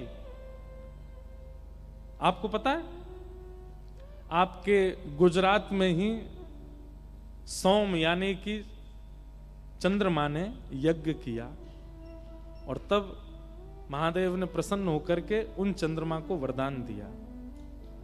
चंद्रमा को श्राप लगा था उन्हीं के ससुर जी के द्वारा कि तुम अपनी कलाओं से घटोगे। क्यों? क्योंकि 16 पुत्रियों के साथ ब्याह किया दक्ष प्रजापति ने, पर चंद्रमा एक से ही प्रेम करते हैं, रोहिणी से। तो बाकी की पुत्रियों ने जाके पिताजी से शिकायत कर दी, तो पिता ने, दक्ष प्रजापति ने श्राप दे दिया चंद्रमा को कि तुम अपनी कलाओं से घट जाओगे। चंद्रमा बोले तो मैं अपनी कला से घटूंगा, अगले 15 दिन में मैं अदृश्य हो जाऊंगा, और मैं अदृश्य हो गया तो तुम्हारी बेटियां तो विधवा हो जाएंगी। दक्ष प्रजापति बोले ये तो मैंने सोचा ही नहीं, कि मेरी बेटियों का ही जीवन खराब हो जाएगा। तब चंद्रमा ब्रह्मा जी ने कहा कि तुम जाओ और भूमि पर सौराष्ट्र में समुद्र के तट पर सोम यज्ञ करो, महादेव को प्रसन्न करो। तब चंद्रमा ने आकर के महादेव को प्रसन्न किया, तो महादेव ने उनको वरदान दिया कि 15 दिन आप श्राप में रहोगे और 15 दिन हमारे वरदान में रहोगे, कि अमावस्या के बाद फिर तुम अपनी कलाओं में आने लगोगे और एक दिन पूर्ण हो जाओगे, पूर्णिमा हो जाओगे। अब एक बात हमारी सुनना, बेचारे इतनी तपस्या करी चंद्रमा ने, फिर भी उनको 15 दिन में पूर्णिमा में आने का वरदान मिला और पूर्णिमा के बाद फिर घटने लग जाते हैं। लेकिन हमारी ब्रज की प्रेम लक्षणा गोपियों ने 6 महीने के लिए पूर्णिमा बना दी, 6 महीने के लिए पूर्ण कर दिया चंद्रमा को, और ना किसी यज्ञ से, ना किसी तप से, ना किसी बल से, केवल अपने प्रेम से। 6 महीना तक सूर्य प्रकट नहीं हुए, चंद्रमा स्थित हो गया और रास विहार हुआ वृंदावन में। बुरा नहीं मानिएगा, ये सामर्थ्य ब्रजवासियों में है। अगर चंद्रमा हम तो देखो खींचेंगे, हम तो ब्रजवासी हैं, हम तो गुजरात वाले ने खींचेंगे, द्वारिकावासी हो आप लोग, ये सब द्वारिका ही है। अगर चंद्रमा सोम यज्ञ करने सौराष्ट्र ना जाकर के एक बार वृंदावन की गोबर थापे वाली गोपीन के चरणन में जाके कहते हो ना कि मुझे श्राप लग गया है, गोपियां ऐसा आशीर्वाद देती कि चंद्रमा द्वितीया तृतीया चतुर्थी आती नहीं, हमेशा पूर्णिमा ही रहती। जैसे सूर्य पूर्ण रहता है ऐसे चंद्रमा भी पूर्ण रहता है। लेकिन ये वृंदावन आए नहीं, इसीलिए तो दुनिया में भटको, वृंदावन मत जाओ। तो दुनिया आपको सब देगी लेकिन अपूर्ण देगी, लेकिन वृंदावन तो पूर्ण करके देगा, वृंदावन तो पूर्णता प्रदान करेगा। हाँ, कुछ भी मांगेंगे वृंदावन पूर्ण कर देगा, लेकिन वृंदावन में जाकर के कोई कुछ मांगता ही नहीं है प्रेम के अलावा। ये बात भी है कि वृंदावन प्रवेश करने वाला कुछ मांगना भूल जाता है, क्योंकि वृंदावन में जाकर के केवल प्रेम की इच्छा रहती है और कुछ नहीं मांगता। प्रेम, ये वृंदावन है। तो गोपियों ने कृपा करके चंद्रमा को भी पूर्ण कर दिया। कैसे? केवल उनके प्रेम भाव से, केवल उनके प्रेम। इसलिए तो नारद जी ने एक ग्रंथ लिख दिया, और उस ग्रंथ का मूल आधार यथा ब्रज गोपिका नाम, ब्रज की गोपियां, ब्रज की सखियां, ब्रज की अलियां, ब्रज की मंजरियां। नारद भक्ति सूत्र नारद जी ने लिखा, और उसमें कहा कि गोपियों का जो भाव है वो सर्वश्रेष्ठ है। तो गोपी कोई पुरुष नहीं है, गोपी कोई स्त्री नहीं है, गोपी कोई मानव नहीं है। गोपी एक व्यवहार है, गोपी एक स्वभाव है, गोपी एक विचार है। आपके गुजरात में महादेव सोमनाथ हैं, आपके गुजरात में महादेव नागेश्वर हैं, महाराष्ट्र में चले जाओ तो वही वैद्यनाथ हैं, वही काशी में चले जाओ तो विश्वनाथ हैं, केदार खंड में चले जाओ तो केदारनाथ हैं, दक्षिण में चले जाओ तो रामेश्वर नाथ हैं, पर हमारे वृंदावन में आ जाओ तो गोपेश्वर नाथ हैं। गोपी हैं, वहां पर देवादिदेव नहीं है, वहां पर आदिदेव नहीं है, वहां पर गोपी है। कल हमने सुना कि वृंदावन प्राप्ति के लिए सबसे पहला त्याग, वृंदावन प्राप्ति के लिए दूसरा गुरु कृपा, और वृंदावन प्राप्ति के लिए तीसरा है गोपी भाव। गोपी भाव मतलब हमारे पूज्य पिताजी बहुत अच्छी व्याख्या करते हैं, जिसकी प्रत्येक इंद्रियां केवल कृष्ण को चाहती हैं और कुछ नहीं चाहती। दर्शन को नैना तपे, वचन सुनन को कान, मिलवे को हियरा तपे, हिय के जीवन प्राण, गोवर्धन वासी सावरे,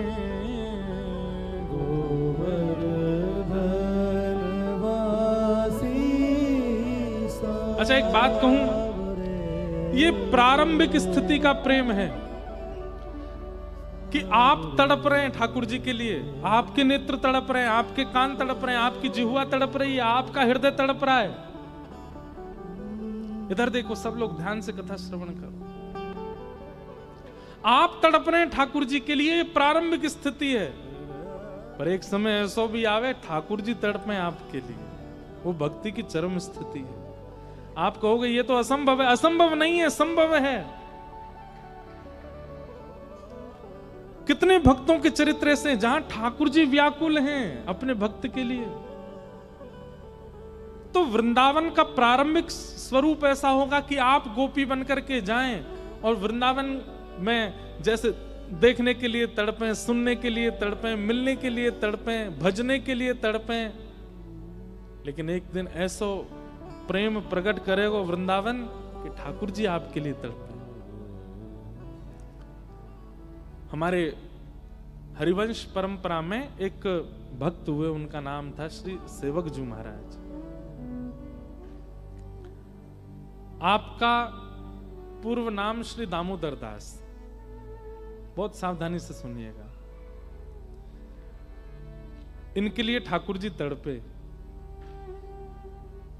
तड़पे शब्द थोड़ा विचित्र सा लगता है, लेकिन व्याकुल हुए ऐसा कह दूं तो। दामोदर दास जी का चरित्र तो बहुत सुंदर है। जबलपुर के पास एक गांव में रहते थे।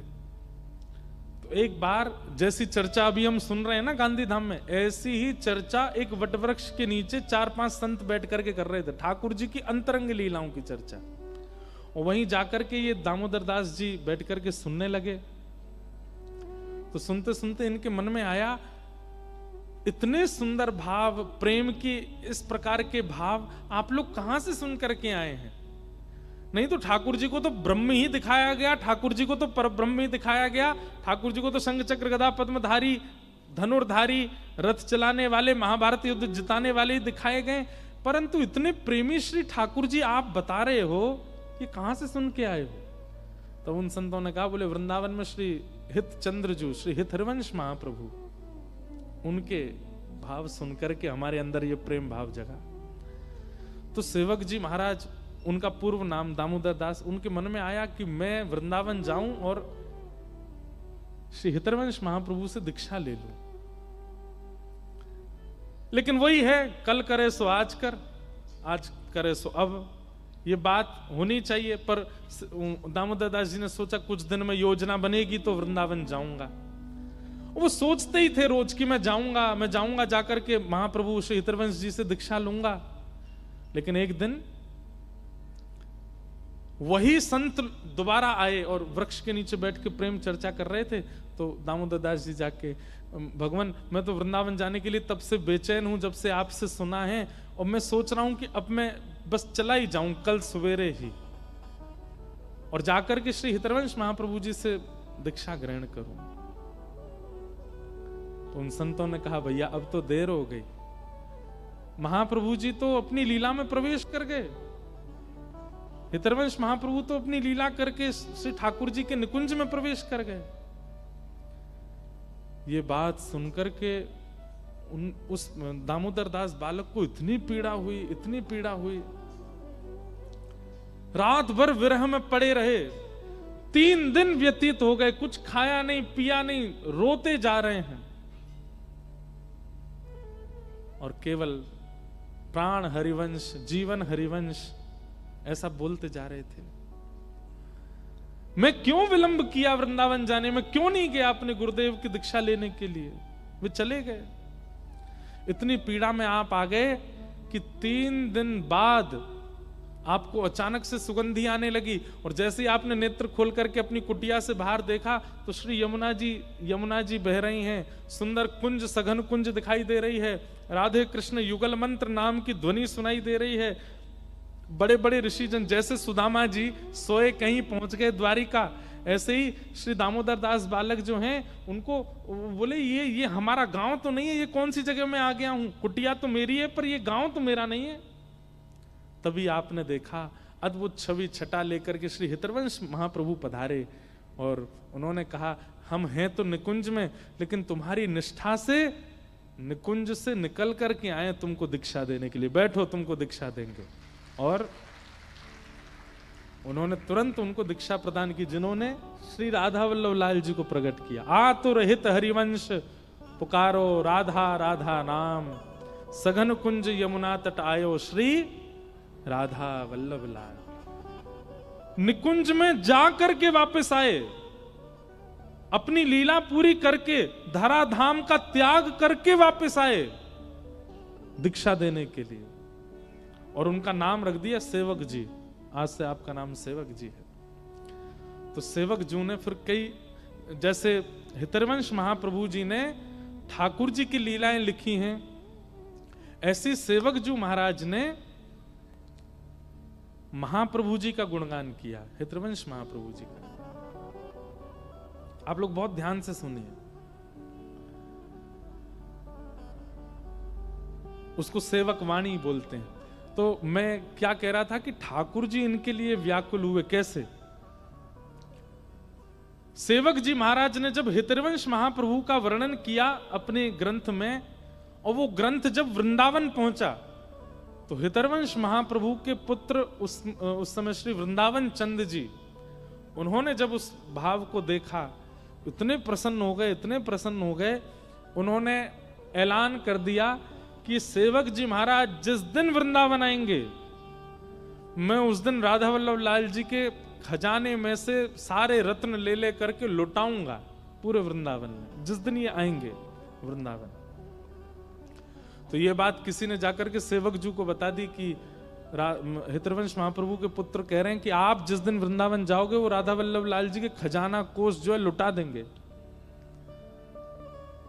तो सेवक जी बोले, मेरे जाने से ठाकुर जी की संपत्ति लुटाई जाएगी तो मैं कैसे जाऊंगा। आपने अपने किसी धनवान शिष्य को कहा कि जाओ जाकर के वृंदावन में इतने रत्न व्यवस्थित कर दो जो राधा वल्लभ जी को अर्पित ना किए गए हों।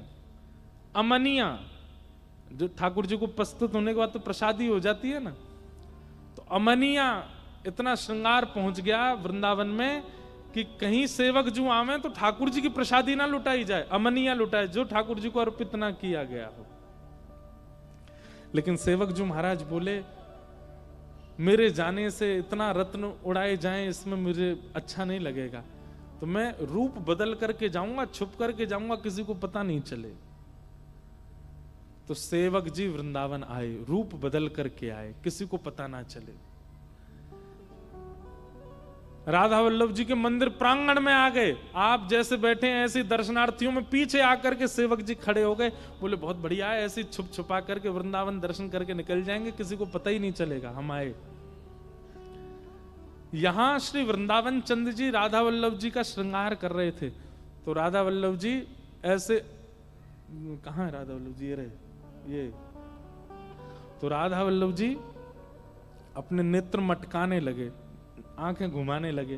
तो श्री वंचन जी बोले, जय जय, कहा भयो, आपके नेत्र कैसे मचल रहे हैं। तो ठाकुर जी ऐसे इशारा करने लगे, मानो उनको कह रहे हैं तुम ध्यान दो, सेवक जी आए।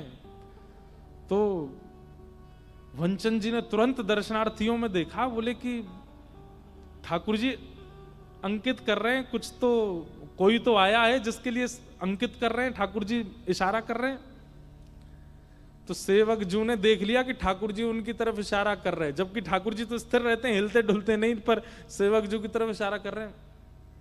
तो सेवक जी और छुप गए कि मैं कहीं दिख ना जाऊं, लेकिन मनी मन बड़े प्रसन्न भी हो रहे हैं कि ठाकुर बताओ, और तो और ढूंढ ही रहे मुझको, लेकिन मुझे तो ठाकुर जी भी ढूंढ रहे हैं। तो सेवक जी के लिए इशारा कर रहे हैं ठाकुर जी। तभी वंचन जी ने कहा, बोले जय जय, सेवक जी आए हैं। जैसे ही कई सेवक जी आए तो श्री राधा वल्लभ जी के मुखमंडल पर मुस्कान हो गई। तुरंत वंचन जी बाहर आए, बोले मैं सबके हाथ जोड़ूं भैया, यहाँ सेवक जी महाराज रूप बदल करके खड़े, मेरी प्रार्थना है जिनके लिए हमारे पिताजी नित्य निकुंज से प्रकट होकर के दीक्षा देने के लिए आए, ऐसे सेवक जी आप सन्मुख आओ, ठाकुर जी आपकी ओर इशारों कर रहे हैं, मैं ढूंढ नहीं पा रहा हूं, आप सामने आओ। तब रोते विलकते श्री सेवक जी आए, बोले कि मैं तो चाह रहा था कि मेरे आने से आप रत्न लुटाओगे, इसलिए मैं छुपा रहूं, कहीं आप ये घोषणा अपनी पूरी ना करो। ठाकुर जी के निज सेवा के रत्न लुटाने नहीं चाहिए। वृंदावन चंद जी ने उनको प्रणाम किया, हृदय से लगाया और कहा, ठाकुर जी को अर्पित जो रत्न है वो नहीं लुटाऊंगा, अमनियां लुटाऊंगा, जो रत्न अभी तक चढ़े नहीं ठाकुर जी को, और उन रत्नों को लेकर के अटारी पर चढ़ करके लुटाया पूरे वृंदावन में। क्यों? सेवक जो वृंदावन पधारे। तो हम राधा रमन जी जाते हैं, ठाकुर जी यूं ही खड़े रहे, देखें भी ना हमारी ओर, और सेवक जू के लिए तो इशारा करते हैं ठाकुर जी। सदन कसाई पहली बार जगन्नाथपुरी दर्शन करने के लिए गया, जगन्नाथ भगवान ने रथ भेजा है, पालकी भेजी है, जाओ लेकर के आओ उनको। माधवदास जी महाराज जगन्नाथपुरी आकर के अनशन पर बैठ गए, 3 दिन तक अन्न नहीं पाया।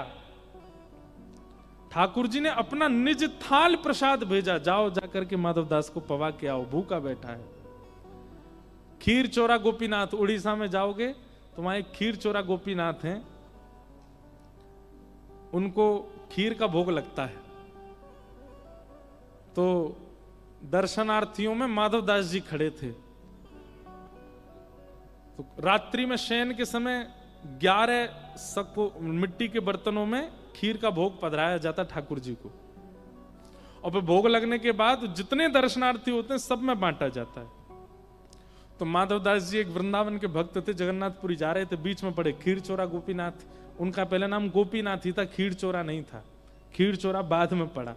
तो माधवदास जी पीछे खड़े थे, तो इतनी खीर बट गई कि माधवदास जी तक पहुंचते पहुंचते खीर विश्राम हो गई, समाप्त हो गई, मिली ही नहीं उनको। तो पुजारी जी बोले, भगवान अब तो खीर समाप्त हो गई। माधवदास जी 3 दिन के भूखे थे, लेकिन उनका स्वभाव था वो मांगते नहीं थे किसी से। बोले नहीं नहीं कोई बात नहीं, हम तो भजनानंदी हैं, आज रात रुकेंगे, कल फिर निकल जाएंगे जगन्नाथपुरी के लिए। पेड़ के नीचे जाके बैठ गए, भूखे प्यासे बेचारे, सोच रहे थे मन में, हे जगन्नाथ, वैसे तो आप जग के अन्न के नाथ कहे जाते हो, पर कैसे नाथ हो, हम तो भूखे हैं आपके यहाँ आके। इतने में ही ठाकुर जी ने पुजारी जी को स्वप्न दिया, बोले आज दर्शनार्थियों में एक मेरे वैष्णव को प्रसाद नहीं मिला। पुजारी जी बोले, भगवान खीर पूरी हो गई थी, मैं कैसे देता, सब बट गया था, उन तक पहुंचते पहुंचते खीर विश्राम हो गई। ठाकुर जी बोले, सुनो अभी मंदिर में आओ, एक खीर मेरे पास धरी है, वो ले जाके उनको दो। तो पुजारी बोले, आपके पास खीर कहां से आ गई, मैंने तो सारी बांट दी थी। बोले नहीं, 11 सकोरों में भोग रखा जाता था, तुमने 10 ही बांटे, एक हमने छुपा के अपनी जेब में धर ली थी, क्योंकि हमको पता था कि एक भूखा खड़ा है, उसको मिलेगी नहीं। माधवदास जी तक पहुंचते पहुंचते सब विश्राम हो जाएगी, और तुम देते हो थोड़ा थोड़ा, हमारा मन था माधवदास को खूब पवाना है, इसलिए एक हमने छुपा के अपने पास धर ली है। तभी से पुजारी जी ने उनका नाम धर दिया खीर चोरा गोपीनाथ। आज भी विराजमान है, आज भी वहां खीर का भोग लगता है रात में। और ठाकुर जी ने वो खीर भिजवाई। अर्धरात्रि में पुजारी जी आए और माधवदास जी से आकर के बोले, भगवान प्रसाद पाओ। माधवदास जी बोले, इतनी आधी रात खीर तो बट गई, आप क्या दोबारा बना के लाए हो? बोले, अब लीला क्या बताऊं, खीर तो बट गई, पर आपके लिए ठाकुर जी ने छुपा करके रखी, चोरी करके धरी है, आपके लिए भेजी है, कृपा कर पाओ। आहा। दूसरे दिन माधवदास जी प्रांगण में गए, खीर चोरा गोपीनाथ, खीर चोरा गोपीनाथ करके नृत्य करने लगे। बोले, ये तो खीर चुराते, अपने भक्त के लिए चुरा के धर लेते हैं। हमारे लिए कुछ करते हैं ठाकुर जी? कुछ नहीं करते, क्योंकि हम में वो भाव ही नहीं है, हम में वो गोपित्व नहीं है, हमें वो सखित्व नहीं है। हम मानव ही रहते हैं, हम स्त्री पुरुष धनवान आदि आदि इन सब भावों में ही रहते हैं, और गोपी इन सब से परे है। गोपी के लिए ठाकुर जी लीला करते हैं। तू है सखी बड़ भाग बड़ी, नंदलाल तेरे घर आवत है।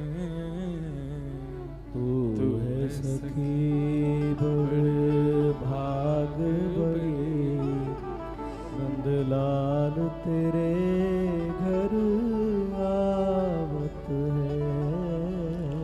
तू अपनो श्रृंगार करत है, तू अपनो श्रृंगार करत है।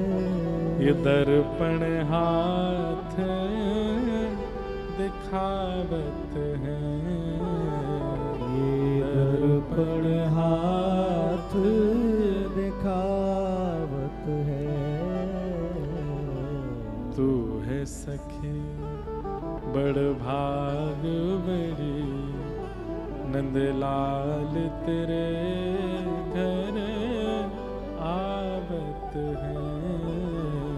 तू है सखी बड़ भाग बड़ी, नंदलाल तेरे घर बंधु, आवत है। अपनी 10 इंद्रियों में से एक बात लिख लीजिएगा, 10 इंद्रियों में से किसी एक इंद्रिय को तो पूर्ण रूपेण कृष्ण का बना दीजिए।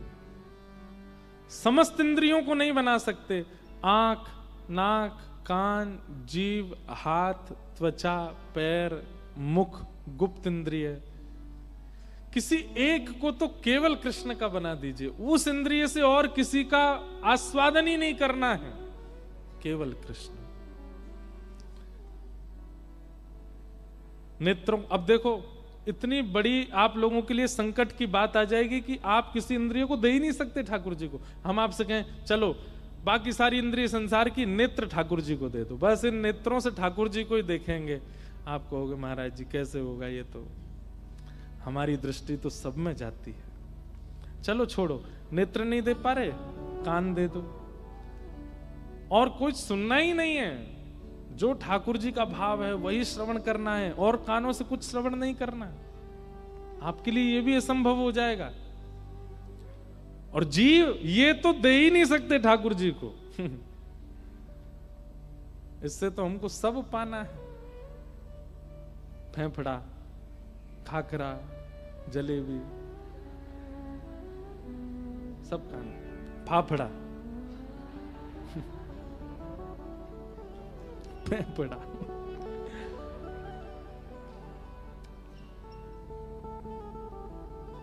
गाठिया। कच्छ में थोड़ा सा भोजन अलग है, यहाँ का अलग है, काठियावाड़ी अलग है। कैसे पाए महाराज, जीव तो सब खाना चाहती है हमारी, हम कुछ नहीं छोड़ सकते। कल हमने कहा था कि किसी एक वस्तु का त्याग करके जाइएगा कथा में। कितनों ने त्याग किया? वाह, बताओ, इतने 1000 लोगों में 4 हाथ खड़े हुए हैं त्याग करने वाले इनके।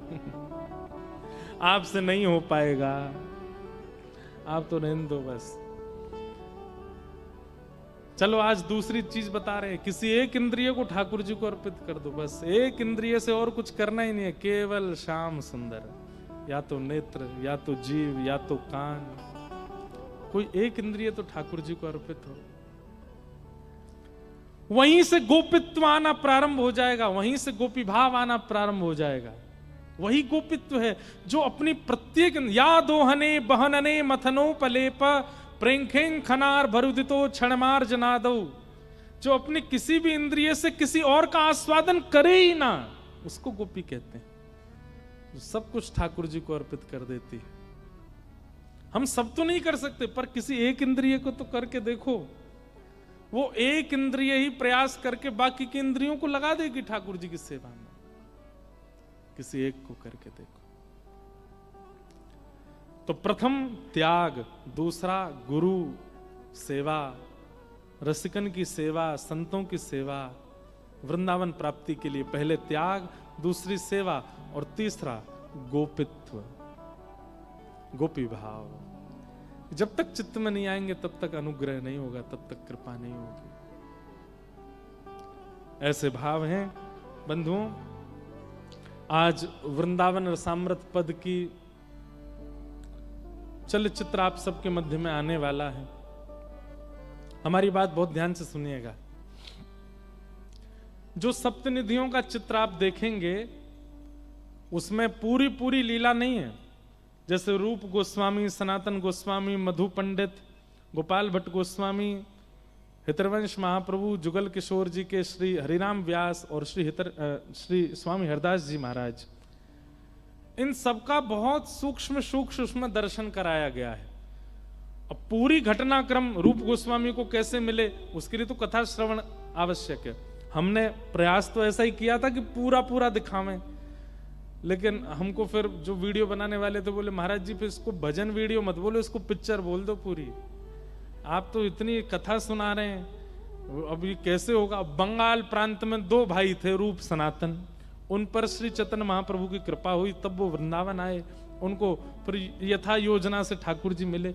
अब इतना बड़ा चरित्र 7-8 मिनट के भजन में कैसे दिखाया जाए, तो इसलिए इन 7 ठाकुरों को प्रकट करता उनके आचार्यों के सूक्ष्म सूक्ष्म भाव प्रस्तुत किए गए। तो प्रथम श्री गोविंद देव जी, यहीं सुन लो ताकि वीडियो जब देखो तो थोड़ा अनुभव हो जाए। इनको प्रकट किया रूप गोस्वामी ने। तो रूप गोस्वामी जी ने जब प्रकट किया तो अंतिम स्थिति क्या हुई थी कि एक टीला था, टीला समझते, छोटा सा पहाड़ जैसा, उस टीले पर एक गैया जाती और अपने चारों थनों से दूध प्रवाह करती। आपने जाकर के जब वो दूध गिरने वाले स्थान को खोद करके देखा तो वहां से श्री गोविंद देव जी प्राप्त हुए। दूसरे सनातन जी, सनातन जी को प्राप्त हुए मदन मोहन जी। सनातन गोस्वामी रोज भिक्षाटन करते थे, तो मथुरा की एक ब्रजवासी मैया के यहां ठाकुर जी की सेवा होती थी मदन मोहन जी की। तो सनातन गोस्वामी रोज भिक्षा लेने जाते थे, तो ठाकुर जी को सनातन गोस्वामी भागे और एक दिन मैया के स्वप्न में आकर के बोले मैया तू तो कछुदना में जावे वारी है। मैया बेचारी घबरा के बोले इतने साल की सेवा का ये फल दे रहे हो आप, इस स्वप्न में आकर के कुछ अच्छी बात तो करी नहीं हो, करी तू जावे वारी है। तो मैया बोली ऐसी बात, बोले मैं तो ये कह आया हूं मैया, देख जानो तो सबन ने तू जावे वारी है, तेरे जाते ही तेरे घर के सबरे रिश्तेदार लड़ेंगे कि मदन मोहन जी की सेवा तो हम करेंगे, और ये सेवा भाव से मेरी सेवा नहीं, ये सबरे धन के काज मेरी सेवा लेंगे।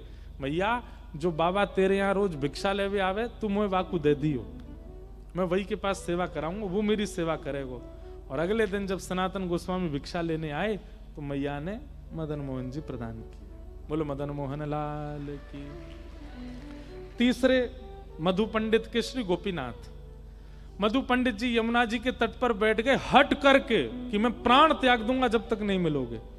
यमुना जी में बाढ़ आई, घाट बहने लगे, जिस घाट पर आप बैठे थे वो बहने ही वाला था, तभी ठाकुर जी का मधुर स्वर सुनाई दिया और आप खोजते हुए जब सघन वन में गए तो वहां श्री गोपीनाथ जी प्राप्त हुए और इनको विराजमान किया।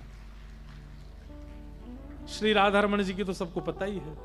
गोपाल भट्ट गोस्वामी जी शालिग्राम जी की सेवा करते और मन में भाव आता आपके नेत्र क्यों नहीं है, आपके कान क्यों नहीं है, आपकी मुख क्यों नहीं है, आपके हाथ क्यों नहीं है, पैर क्यों नहीं है, मैं आपका श्रृंगार क्यों नहीं कर सकता। इस विरह वेदना में शालिग्राम भगवान की सेवा की और श्री शालिग्राम जी से श्री राधा रमण लाल प्रकट हो गए। फिर हितरवंश महाप्रभु को प्राप्त हुए, कौन? राधा वल्लभ लाल जी।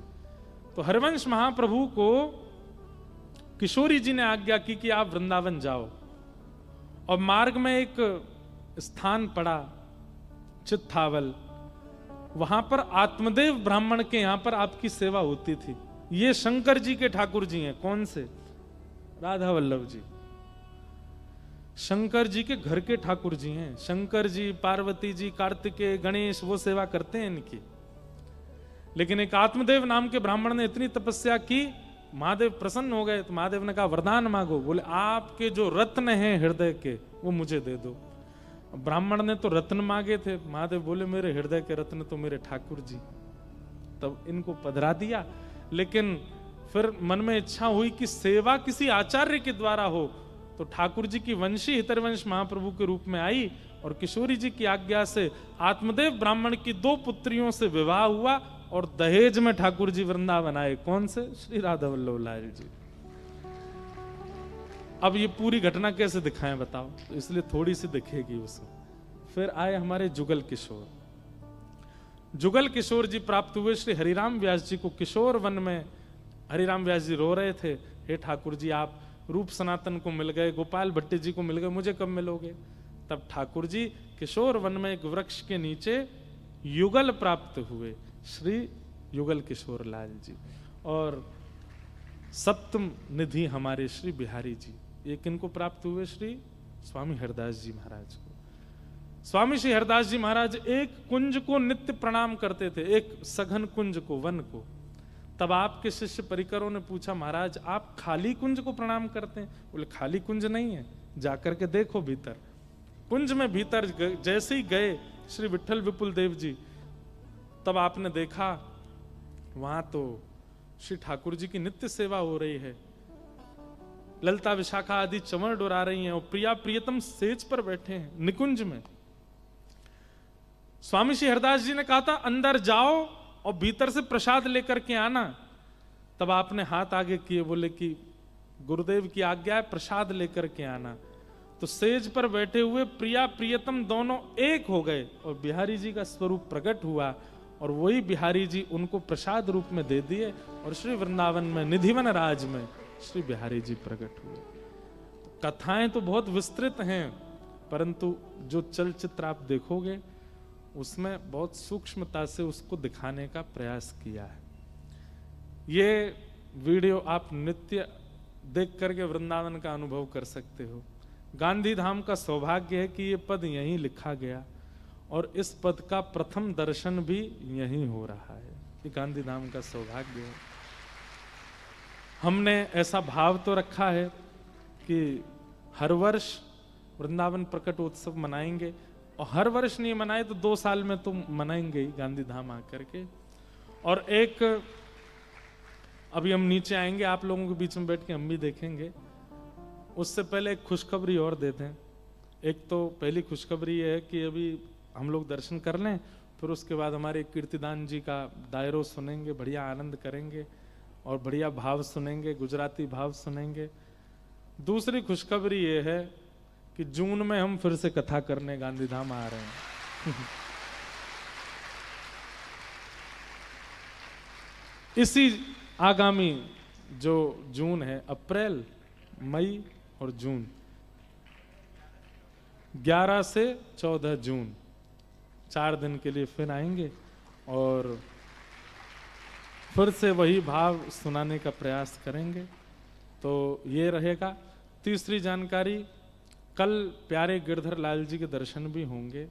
अच्छा, एक गुप्त जानकारी और है कि लाल जी अभी भी इस सभागृह आए हुए हैं, क्योंकि वीडियो देखने आए हैं, वो दर्शन देने नहीं आए हैं। तो वो जब हम बैठ जाएंगे, हमारी गोद में बैठ के प्रेम से दर्शन करेंगे, वीडियो देख के चले जाएंगे। कल 11:30 बजे से लेकर के और 12:30 बजे तक, स्थान का नाम तो हमको नहीं पता, यहीं पर ही, हाँ, तो यहीं गिरधर लाल जी के दर्शन होंगे। सवेरे जो लोग भी आए यहीं दर्शन कर लीजिएगा, वहीं पे होंगे। तो फिर जगह का नाम आप घोषणा करवा देना, हमको तो नाम पता नहीं है। वहाँ सुबह 11:30 बजे से लाल जी के दर्शन होंगे, सब लोग वहीं दर्शन कर लीजिएगा। और परसों यानी कि विश्राम दिवस की कथा सवेरे 10 बजे से होगी। आप लोग समय का ध्यान रख के यहाँ आ जाइएगा, ताकि कथा करके हम फिर आगे प्रस्थान करेंगे। वृंदावन प्यारो वृंदावन, उसका मधुर भाव अभी सब लोग दर्शन कीजिए और दर्शन करने के बाद फिर खूब आनंद करेंगे। आइए आज के मंगल सत्र को सब सखियों को प्रणाम करते हुए 2 मिनट हरिनाम संकीर्तन करते हुए आज के सत्र को विश्राम देते हैं। हो ब्रज में रतन राधिका गोरी